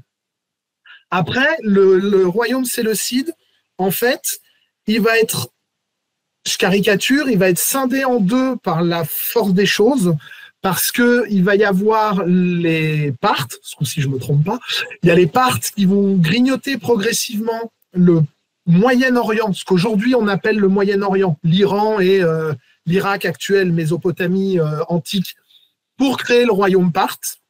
Et donc là, ils ne seront pas intégrés dans l'Empire romain, puisqu'ils vont devenir un nouveau royaume dominé par les Parthes.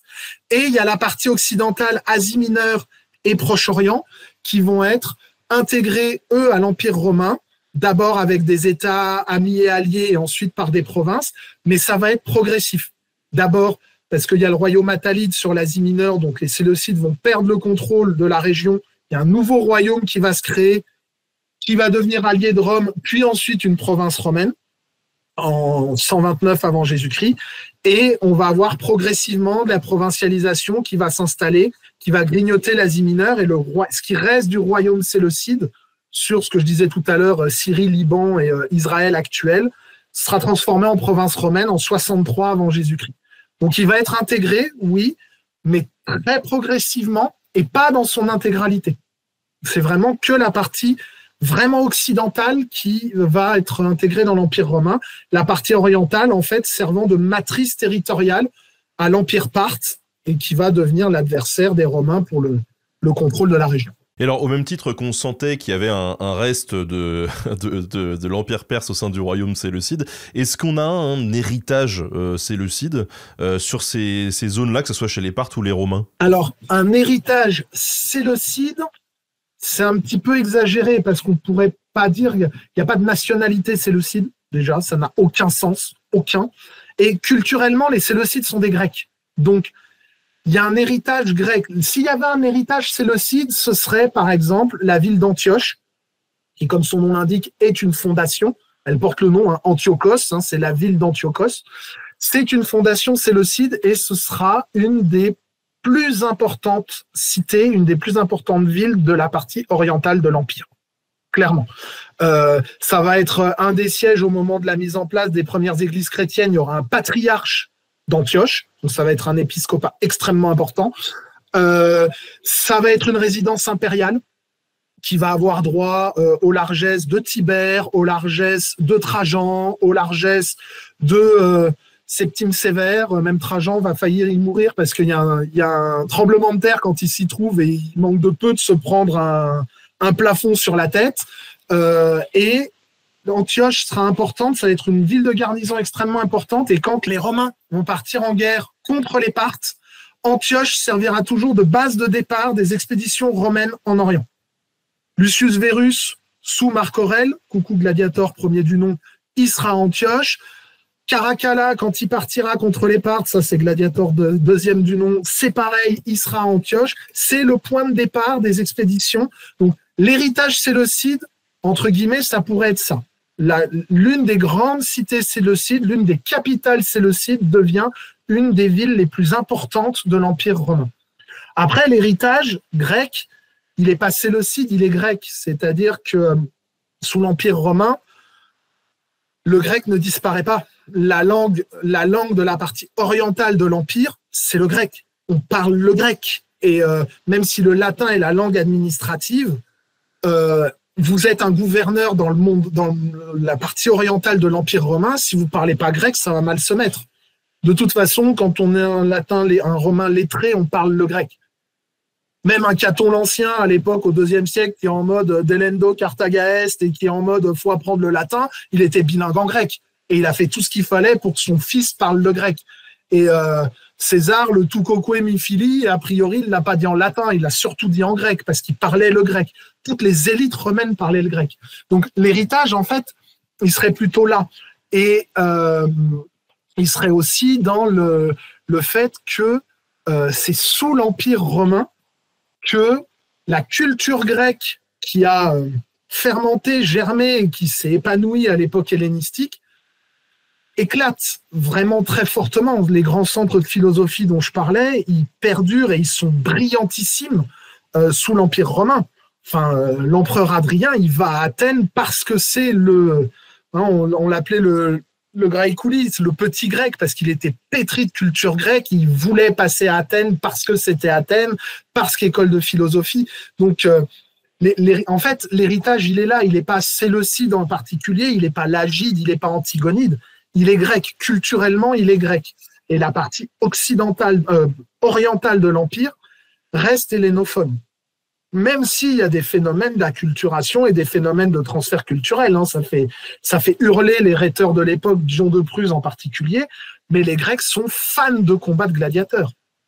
Ce qui le fait dégoupiller en disant mais arrêtez, c'est pas digne de nous, c'est un truc de Romains, arrêtez d'être fans de ça. Bah, les Grecs, ils étaient fans de combats de Munera, ils adoraient ça. Et ça, c'est typiquement romain. Mais voilà, l'héritage, il serait là en fait. Alors tout à l'heure, quand on a parlé dans les grandes lignes de cette époque hellénistique, on a abordé pas mal de sujets, la gestion politique, la religion, la philosophie, etc. Il y a un sujet qu'on a laissé de côté, c'est celui de l'économie. Toi, tu es spécialiste aussi en numismatique, hein, donc l'étude des pièces de monnaie. Ça ressemblait à quoi le commerce à cette époque hellénistique? Il y avait beaucoup d'échanges? Oui, il y avait beaucoup d'échanges pour la simple et bonne raison que de toute façon, même si on n'a pas attendu les Romains pour que la Méditerranée soit Mare Nostrum, hein, c'était pas un lac fermé, mais les échanges étaient extrêmement importants. Entre les différents territoires. Donc, ils se faisaient par voie de mer, même si, attention, hein, même à l'époque hellénistique, le commerce à longue distance est loin d'être majoritaire.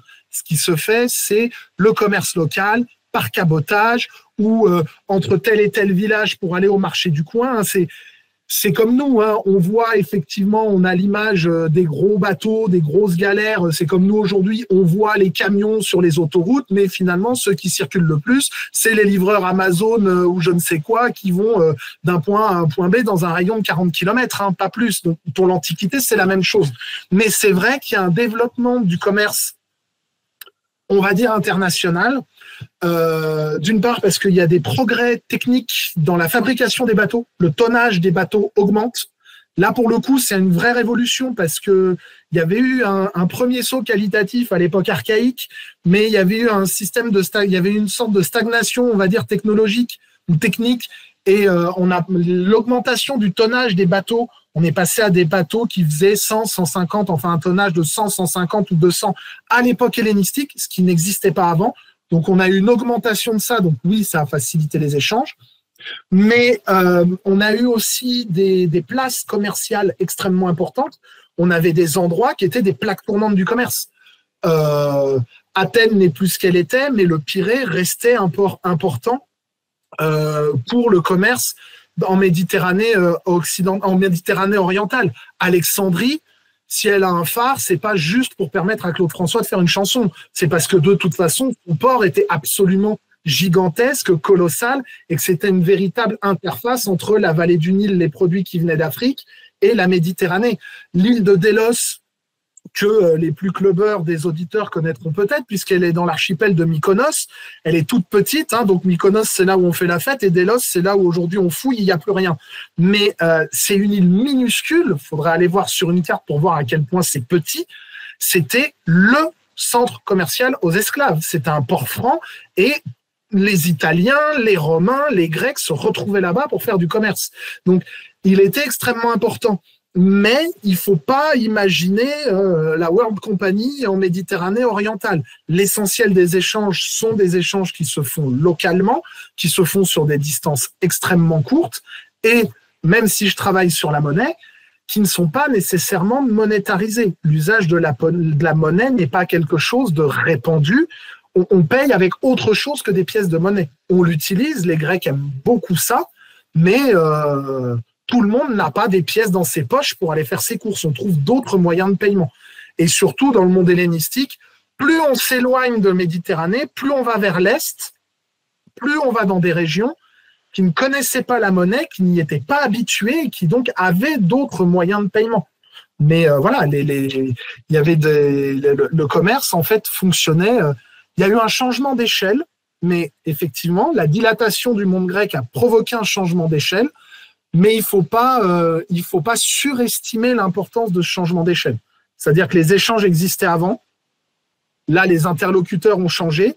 Ils ont augmenté de fait qu'il y a eu des intermédiaires en moins et qu'il y a eu des progrès techniques. Mais on n'est pas passé à une mondialisation des échanges où ça partait dans tous les sens et on pouvait retrouver en Espagne du Made in Bactria à tous les coins de rue. Ça, c'est pas aussi fort que ça. L'essentiel reste des échanges locaux. Alors tu réévoquais l'époque archaïque avant, j'imagine qu'il y a quand même eu une évolution du système monétaire entre cette époque archaïque et le début de l'époque hellénistique. Oui, une évolution pour la simple raison, d'une part, que l'usage s'est développé, l'usage de la monnaie s'est développé. Les Grecs aiment ça. Les Grecs aiment la monnaie, la pièce de monnaie. Faut pas en faire des capitalistes qui accumulent l'argent pour l'argent. Aristote dénonce la crématistique. Il dit l'argent pour l'argent, non, c'est pas bien. L'argent, c'est pour permettre des échanges. Mais les Grecs aiment ce système de paiement, la pièce de monnaie. Donc effectivement, là où ils passent, ils développent ce système-là. Mais donc, il y a un usage qui augmente de la monnaie et surtout, il y a une modification, on va dire, dans le type de monnaie qu'on utilise. Jusqu'à l'époque hellénistique, le métal de prédilection, c'est l'argent. Le métal argent, c'est le métal des Grecs. Tout simplement parce que c'est celui qu'ils ont. Il y a des mines d'argent, donc ils frappent avec le métal qu'ils ont. Puis en plus, il a de la valeur, il est assez facile à travailler, donc voilà, ça c'est bien. Les monnaies d'or existent, mais elles sont soit réservées aux rois, les rois de Macédoine frappent des monnaies d'or, l'empereur, le roi perse frappe des monnaies d'or, mais voilà, c'est plutôt un monnayage royal, et le bronze n'apparaît qu'au IVe siècle. Et quand des cités frappent des monnaies d'or, Athènes, par exemple, à la fin de la guerre du Péloponnèse, se met à frapper des monnaies d'or, faut pas dire « Oh là là, waouh, c'est la riche ». Non, c'est que c'est la dèche. C'est que c'est la cata la plus intégrale. Si elle se met à frapper de l'or, c'est qu'elle n'a absolument plus rien d'autre, qu'elle a tapé dans la caisse, qu'elle a raclé tous les fonds de tiroir et qu'il lui reste plus que ça. Donc voilà, c'est l'argent. Avec l'époque hellénistique, on a, même si le métal argent reste prédominant, on a un développement plus important d'un système trimétallique, puisque comme Alexandre fait frapper beaucoup de monnaies d'or, qui est le monnayage royal, et ses successeurs reprennent cette tradition-là. Donc on a un développement du monnayage d'or, et là, c'est pas un monnayage d'urgence pour dire c'est la dèche, c'est un monnayage pour dire c'est moi le roi. Donc c'est vraiment c'est des grosses valeurs, et surtout, et c'est là que ça a aussi une influence sur le commerce quotidien, même si faut pas le surévaluer, on a un développement des monnaies de bronze. Et là, à l'époque hellénistique, on a beaucoup de monnaies de bronze qui apparaissent en fait au IVe siècle. Et ce monnayage de bronze, c'est, en fait, si je devais caricaturer, les monnaies d'or, c'est nos billets, les monnaies d'argent, c'est nos pièces de 1 et 2, et les monnaies de bronze, c'est nos centimes. Mes collègues numismates qui m'entendront vont sûrement faire une syncope, mais on va dire que c'est pour simplifier à outrance. Et du coup, la monnaie de bronze permet des échanges plus simples au quotidien parce que c'est des plus faibles valeurs. Donc, il y a ces évolutions-là. Et il y a aussi des développements de systèmes monétaires différents. Ça existait déjà à l'époque, aux époques antérieures à l'époque hellénistique, mais chaque royaume va vouloir frapper sa monnaie avec ses types parce que ça va lui permettre aussi de faire passer un message, de mettre la tête du roi, de mettre des légendes. Alors attention, on ne frappe pas monnaie pour faire passer un message. On frappe monnaie parce qu'on en a besoin. On frappera jamais, on va frapper une pièce de 2 drachmes, commémoration des 50 ans de Ptolémée. Non, ça, on ne fait pas. Si on n'en a pas besoin, on ne le fait pas. Mais si on a besoin de monnaie, on va en frapper. Et tant qu'à faire, si on pouvait mettre la tête du roi au droit et un symbole de puissance au revers pour dire qu'on est les plus forts, on ne s'en privera pas. Voilà. Donc ça permet aussi, pour revenir à la question précédente, comment on sait que le pouvoir a changé? On le fait comme ça. C'est, tiens, je sais pas lire, mais la tête, là, c'est plus la même que celle que je connaissais avant.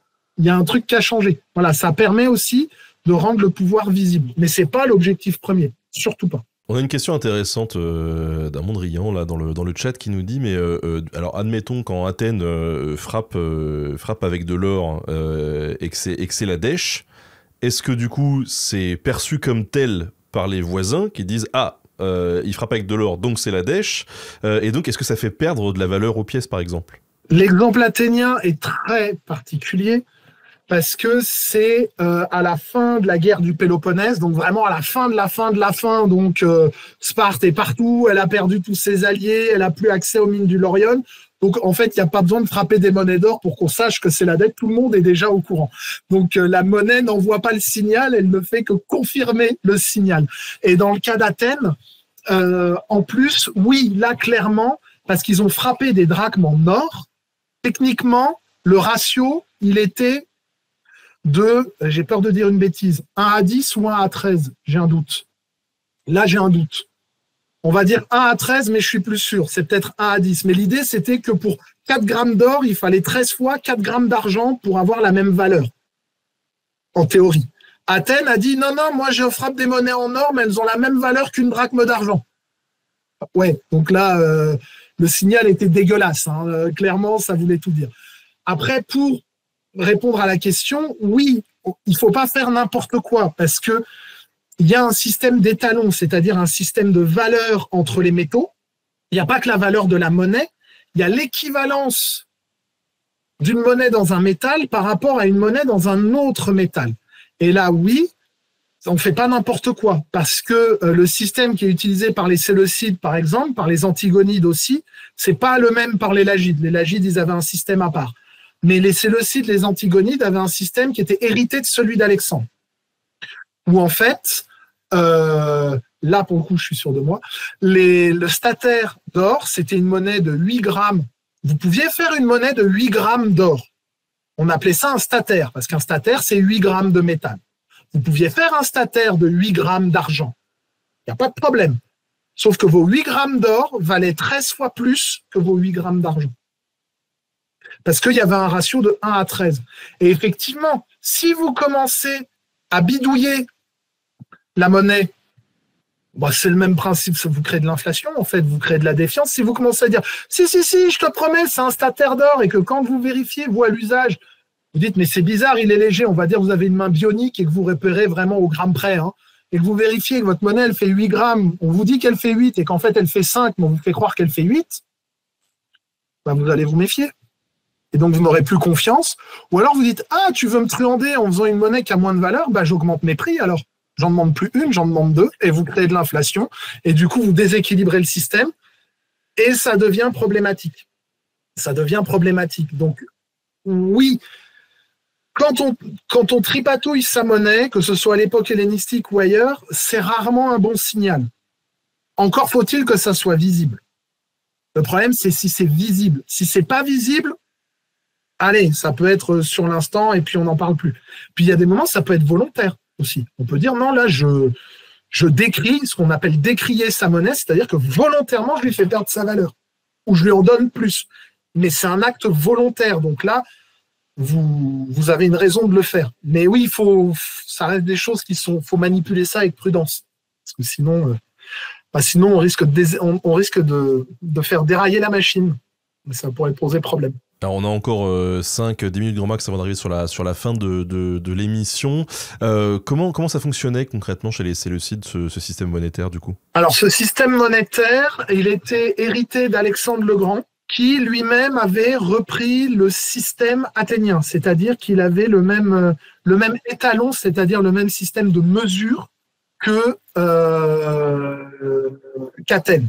C'est-à-dire que la monnaie de base, c'était en argent, j'arrondis les valeurs, hein, parce que sinon ça va être un peu... Mais on avait une drachme d'environ 4 grammes, et donc un tétradrachme, 4 drachmes, une pièce, un tétradrachme de 16 grammes d'argent. Et en or, la monnaie de référence était le statère d'or, 8 grammes 50 d'or. Voilà. Et il y avait un système de correspondance parce qu'on savait qu'il y avait un ratio or-argent de 1 pour 13. Donc, on savait comment les échanger. Et puis, de toute façon, on pouvait vérifier à la pesée le poids pour savoir qu'est-ce qu'il fallait donner en contrepartie. La particularité du système séleucide, comme le système antigonide et à l'inverse du système lagide, c'est que c'était un système ouvert. Parce que le système choisi par Alexandre avait un petit peu un côté système international, c'est-à-dire que moi je suis un Séleucide, je fais un tétradrachme avec une tête de Séleucos Ier, et en face j'ai un tétradrachme avec une tête d'Antigone Ier, donc un antigonide. C'est pas un problème, je peux la prendre, je sais qu'elles se valent, parce que c'est un système qu'on peut échanger comme ça, sans problème. Les Lagides, eux, avaient fait leur propre système, où leur tétradraque était plus léger. Il faisait 15 grammes et pas 17. Donc, si un Lagide me donnait un tétradraque, mais en échange de mon tétradraque, je me faisais avoir de 2 grammes. Donc, ça ne marchait pas. Donc, en fait, ça dépendait des royaumes, mais les Séleucides, ils avaient tous un système trimétallique, or, argent, bronze.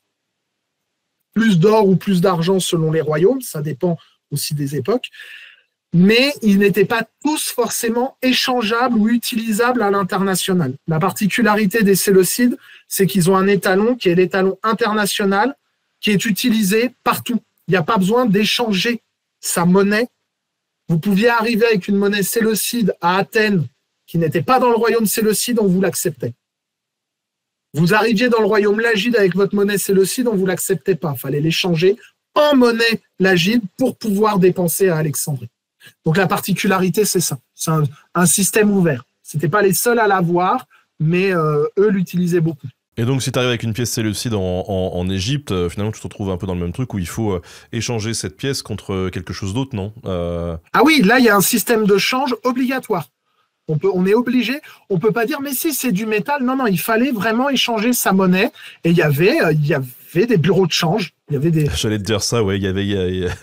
Ah bah, c'est même la fonction première du banquier. La banque en grec, on appelle ça trapéza. D'ailleurs, c'est toujours le mot en grec moderne. Et trapéza, c'est la balance. C'est-à-dire qu'en fait, on pesait ta pièce pour savoir quel équivalent il fallait te donner en face pour que tu aies le même poids dans la monnaie locale. Et l'immense majorité des activités bancaires dans le monde grec, bien sûr qu'il y avait du crédit, mais c'était en fait un système un phénomène de change. Et les Lagides, là-dessus, ils étaient très forts, parce qu'ils avaient mis en place un système qui obligeait les gens à changer leur argent pour venir le dépenser dans leur royaume. Pour parler en termes modernes, la monnaie lagide n'avait pas cours légal en dehors du royaume. C'est très anachronique de dire les choses comme ça, mais c'est un peu l'idée. Et alors, quand les Romains arrivent, il se passe quoi, cette monnaie Les Romains, là, mes collègues romanistes, là aussi, me feraient des gros yeux, je pense, mais j'aime à dire que les Romains sont des gens pragmatiques. C'est-à-dire il paraît que c'est à Vespasien qu'on doit l'expression « l'argent n'a pas d'odeur ». Donc, en tout cas, c'est ce que nous rapporte Suétone, je crois. Non, c'est pas Suétone. Bref, peu importe, j'ai un doute. Mais en tout cas, c'est à lui qu'on devrait l'expression. Les Romains avaient leur propre monnaie, qui est arrivée tardivement d'ailleurs, parce que les Romains disaient « celle des autres, nous, le voit bien, on l'utilise, et c'est toujours ça de gagner pour la fabriquer, nous, on utilise celle des autres. » Quand les Romains mettent en place leur système impérial, par exemple, sous Auguste, ils ne l'imposent pas. Ils laissent continuer à circuler les autres monnaies, qui de fait vont disparaître au fur et à mesure par usure, par retrait de la circulation de manière naturelle, avec de gros guillemets. Et en fait, la monnaie romaine va s'imposer progressivement, mais c'est progressif. Il n'y a aucune volonté parce que le système romain et le système grec de type séleucide, tout ça, s'échangent très bien. Les conversions sont très faciles. Donc, c'est facile de laisser cohabiter les deux systèmes.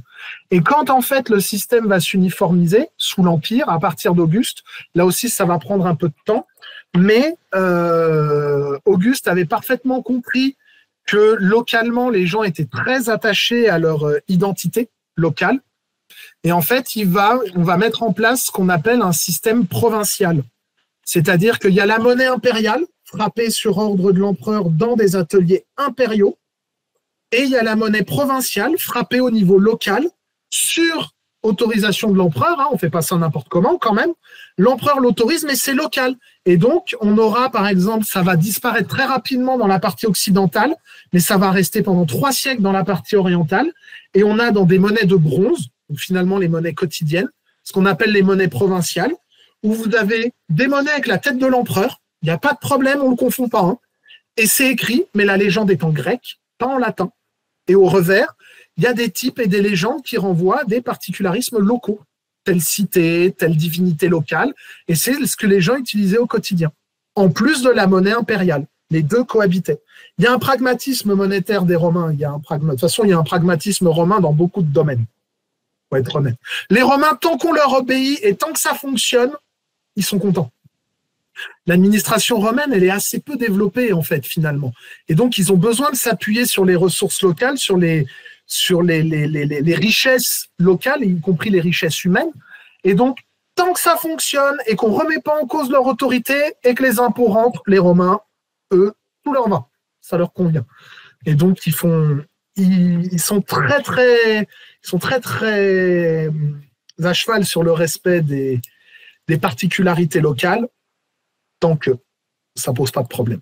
Alors toi qui es spécialisé et passionné par la numismatique, on a retrouvé beaucoup de pièces de cette époque ? Oui, il y a dans les collections publiques, les monnaies d'Alexandre, de l'époque d'Alexandre, on en a des centaines de milliers. On a des collections publiques qui sont celles de Paris, de Londres, de New York. On a les monnaies grecques, alors toute période confondue, mais en fait, plus on avance, plus il y en a, en fait, à l'époque hellénistique. On frappe de plus en plus parce qu'il y a de plus en plus d'ateliers. Mais il y en a des centaines de milliers. C'est même, je serais tenté de dire que c'est incalculable, mais on n'a pas tout retrouvé dans les mêmes quantités. Des monnaies au type d'Alexandre, c'est-à-dire Héraclès avec la peau de lion sur la tête, et puis au revers, Zeus assis sur son trône avec un aigle dans la main. C'est banal. On va en acheter chez un vendeur de monnaie. Si, c'est un tétradrachme en argent, donc ça va avoir un petit prix, mais c'est pas... Ça se vend facilement, ça se trouve facilement. Il y a des monnaies qui sont beaucoup plus rares. Après, il y a certaines émissions, certaines séries qui sont beaucoup plus rares. On a l'exemple, c'est celui que je prends toujours, c'est une monnaie d'un roi de Bactriane. Donc ce roi grec qui s'est autonomisé, et qui s'est rendu indépendant des Séleucides et qui a régné sur la Bactriane. Eucratide Ier, il a fait frapper une monnaie, on en connaît un seul exemplaire, un seul. Il est à Paris, il est conservé à la Bibliothèque nationale de France, dans la collection de Paris. C'est une pièce de 20 statères, c'est-à-dire qu'elle fait à peu près 55 mm de diamètre pour presque 130 grammes d'or. Voilà. Tu la portes autour du cou, quoi. Voilà, c'est ça. Celle-là, on n'en connaît qu'une. Une seule. Et elle est vraie, hein, c'est sûr. Ça, on a beaucoup discuté sur l'authenticité, mais c'est prouvé, c'est acté, elle est authentique. On n'en a jamais trouvé d'autre. Donc là, on n'en a qu'une. Et elle n'a pas de prix, vraiment, dans tous les sens du terme. C'est inestimable. Mais voilà, si, des monnaies, il y en a. C'est d'ailleurs l'intérêt de la monnaie comme source, c'est qu'on en a plein. On en a plein et on en a plein et de partout. Donc, quand on sait l'interroger, ce n'est pas forcément évident, ça s'apprend, mais quand on sait... Justement, par rapport à d'autres types de sources, qu'est-ce que ça peut apporter ? Alors, ça peut apporter des informations. Alors, la première information, c'est iconographique. Ce qu'il y a dessus. Si je reprends l'exemple de la Bactriane, avec les monnaies, si on n'avait que les textes, on connaîtrait une dizaine de rois de gréco-bactriens. Avec les monnaies, on n'en connaît plus de 40. Voilà, tout simplement. Si je reprends l'exemple de la Bactriane, parce que c'est celui qui marche le mieux, on n'a quasiment aucun texte littéraire, on n'a pas de texte épigraphique. Les sources archéologiques, on en a un peu, mais c'est des fouilles anciennes de la mission française en Afghanistan. Et puis, je ne surprendrai personne en disant que fouiller dans le coin en ce moment, vous, je ne sais pas, mais moi, non. Hein, voilà, clairement. Et en dehors des monnaies, on n'a pas de source disponible pour l'histoire de cette région. Donc, il y a l'iconographie, il y a l'étude, après des études un peu statistiques. Là, je ne vais pas rentrer dans le détail parce que ce serait vraiment un peu ardu pour le temps qu'on a, mais partout des phénomènes de statistiques, de modèles mathématiques, on peut évaluer les volumes de production, la circulation monétaire, voir où elle a circulé, donc essayer de voir les relations entre les régions, ceci, cela. Et puis le truc assez à la mode maintenant qui se développe, et à Tours, on est pas mal à la pointe là-dessus parce qu'on travaille avec Orléans, où il y a un laboratoire CNRS IRAMAT à Orléans qui est pionnier dans Orléans et Tours, main dans la main, incroyable. Ouais, c'est rare, hein, mais c'est beau là. C'est le laboratoire IRAMAT où en fait on fait des analyses élémentaires, c'est-à-dire la composition des métaux, pour essayer de voir la pureté du métal, d'où peuvent venir l'approvisionnement, d'où ça vient, est-ce que ça a été frappé, d'où vient le métal, est-ce que c'est de la refonte, est-ce que on peut trouver des corrélations entre est-ce que l'or des Perses et l'or d'Alexandre c'est le même ou pas, voilà. Et c'est pour essayer de voir comment les interactions qu'il y a pu avoir entre les différents acteurs qui ont échangé de la monnaie, qui ont utilisé la monnaie. Voilà, en fait, il y a pas mal de choses à faire, mais c'est vrai que c'est assez technique, comme toute science historique quand on spécialise dans une source finalement. Hein. Mais ce qu'il y a, c'est qu'on l'a en abondance et on en a partout, ce qui n'est pas forcément le cas des autres sources. Et donc pour ça, elle est intéressante à étudier si on la confronte aux autres. Voilà, parce que l'historien, il croise ses sources. Ça reste la base. Je t'apprends rien et je pense que j'apprendrai rien à ceux qui nous écoutent, à celles et ceux qui nous écoutent. On arrive à la fin de cet entretien. Est-ce que tu aurais des livres, des documentaires, des sites internet, peu importe, que tu pourrais conseiller aux gens qui nous écoutent s'ils veulent en savoir un petit peu plus sur cette époque hellénistique? Alors, tu as le droit de faire de l'autopromo, évidemment. Alors, évidemment, en termes d'autopromo, je vais pas m'en cacher, mais en plus, vu l'énergie et le temps qu'on y a mis, il y a l'ouvrage de Belin sur la Grèce hellénistique et romaine, donc qui traite de cette période-là.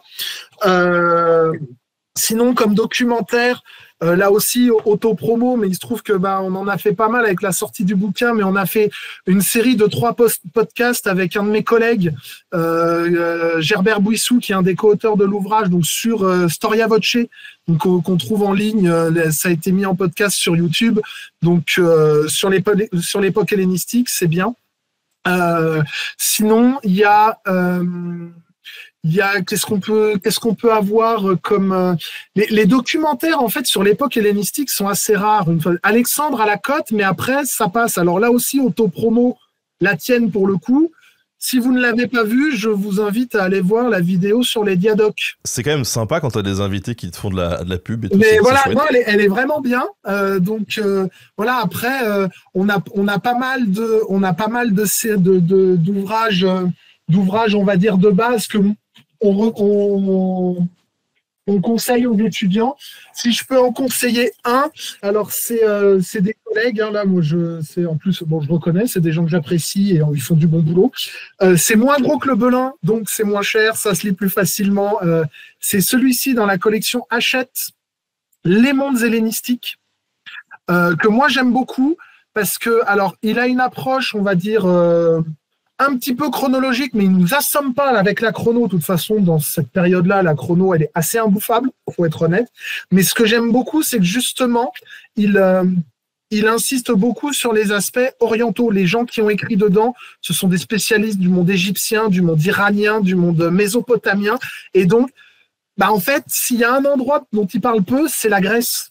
Et il parle beaucoup des autres régions et c'est une approche qui est assez, on en parlait dans l'émission, qui est assez typique des nouveautés de l'étude de la période. C'est que on focalise plus sur les Grecs, on focalise sur les régions où il n'y avait pas de Grecs, mais où sont allés les Grecs. Et ils insistent beaucoup sur justement les héritages culturels avec les Égyptiens, la culture assyrienne, de Bactriane et autres. Donc voilà, si on veut s'intéresser à l'époque hellénistique, d'un point de vue exotique, je dirais, j'aime beaucoup cet ouvrage, donc Les mondes hellénistiques de Philippe Clancier, Marc Oloron et Gilles Gore. Écoute, merci en tout cas pour toutes ces recommandations que vous pouvez retrouver de toute façon en rediff dans la description de l'épisode. Bien évidemment, on vous mettra tout ça avec Louis. Alors, quelles actus, toi, tes prochaines actus? Tu bosses sur des trucs en ce moment, c'est top secret? Non, c'est pas top secret. Alors en ce moment, mes actus, j'ai obtenu il y a quelques années un projet de recherche important dans le cadre de l'Institut universitaire de France, et donc je bosse sur la Sicile et sur Syracuse, et je prépare, alors c'est un peu interne au monde scientifique, mais je prépare une habilitation à diriger des recherches, donc c'est pour pouvoir obtenir l'autorisation d'encadrer des doctorants, ce que je ne peux pas faire encore à l'heure actuelle. Ça, c'est mes actus, présentes. Sinon, pour ce qui est de la culture, on va dire, de la culture populaire et de la vulgarisation, je suis en fait encore, même s'il est sorti depuis plus d'1 an maintenant, on est encore un peu dans la promo du Belin. Parce que voilà, notre éditeur souhaiterait qu'il se vende. Donc, j'aurai éventuellement d'autres projets d'ouvrages de vulgarisation, mais comme là, on est vraiment au stade du début de projet et qu'il n'y a rien de confirmé, Là, on reste dans le secret défense, mais si à un moment ça se confirme et s'il y a quelque chose, j'hésiterai pas à t'en parler si tu veux. Ah bah avec plaisir. Qu'on revoit ça, mais là, c'est les démarrages. Voilà. Donc non, mon actu là, elle est très scientifique, universitaire et promotionnelle, éditoriale autour du Belin. En tout cas, pour tous ceux qui nous écoutent, faut le rappeler, les éditions Belin, ils ont fait plusieurs ouvrages collectifs qui sont de très bonne qualité. Si vous voulez dégrossir à chaque fois les sujets, honnêtement, foncez-y. Il y a plein d'ouvrages qui sont vraiment très très bien.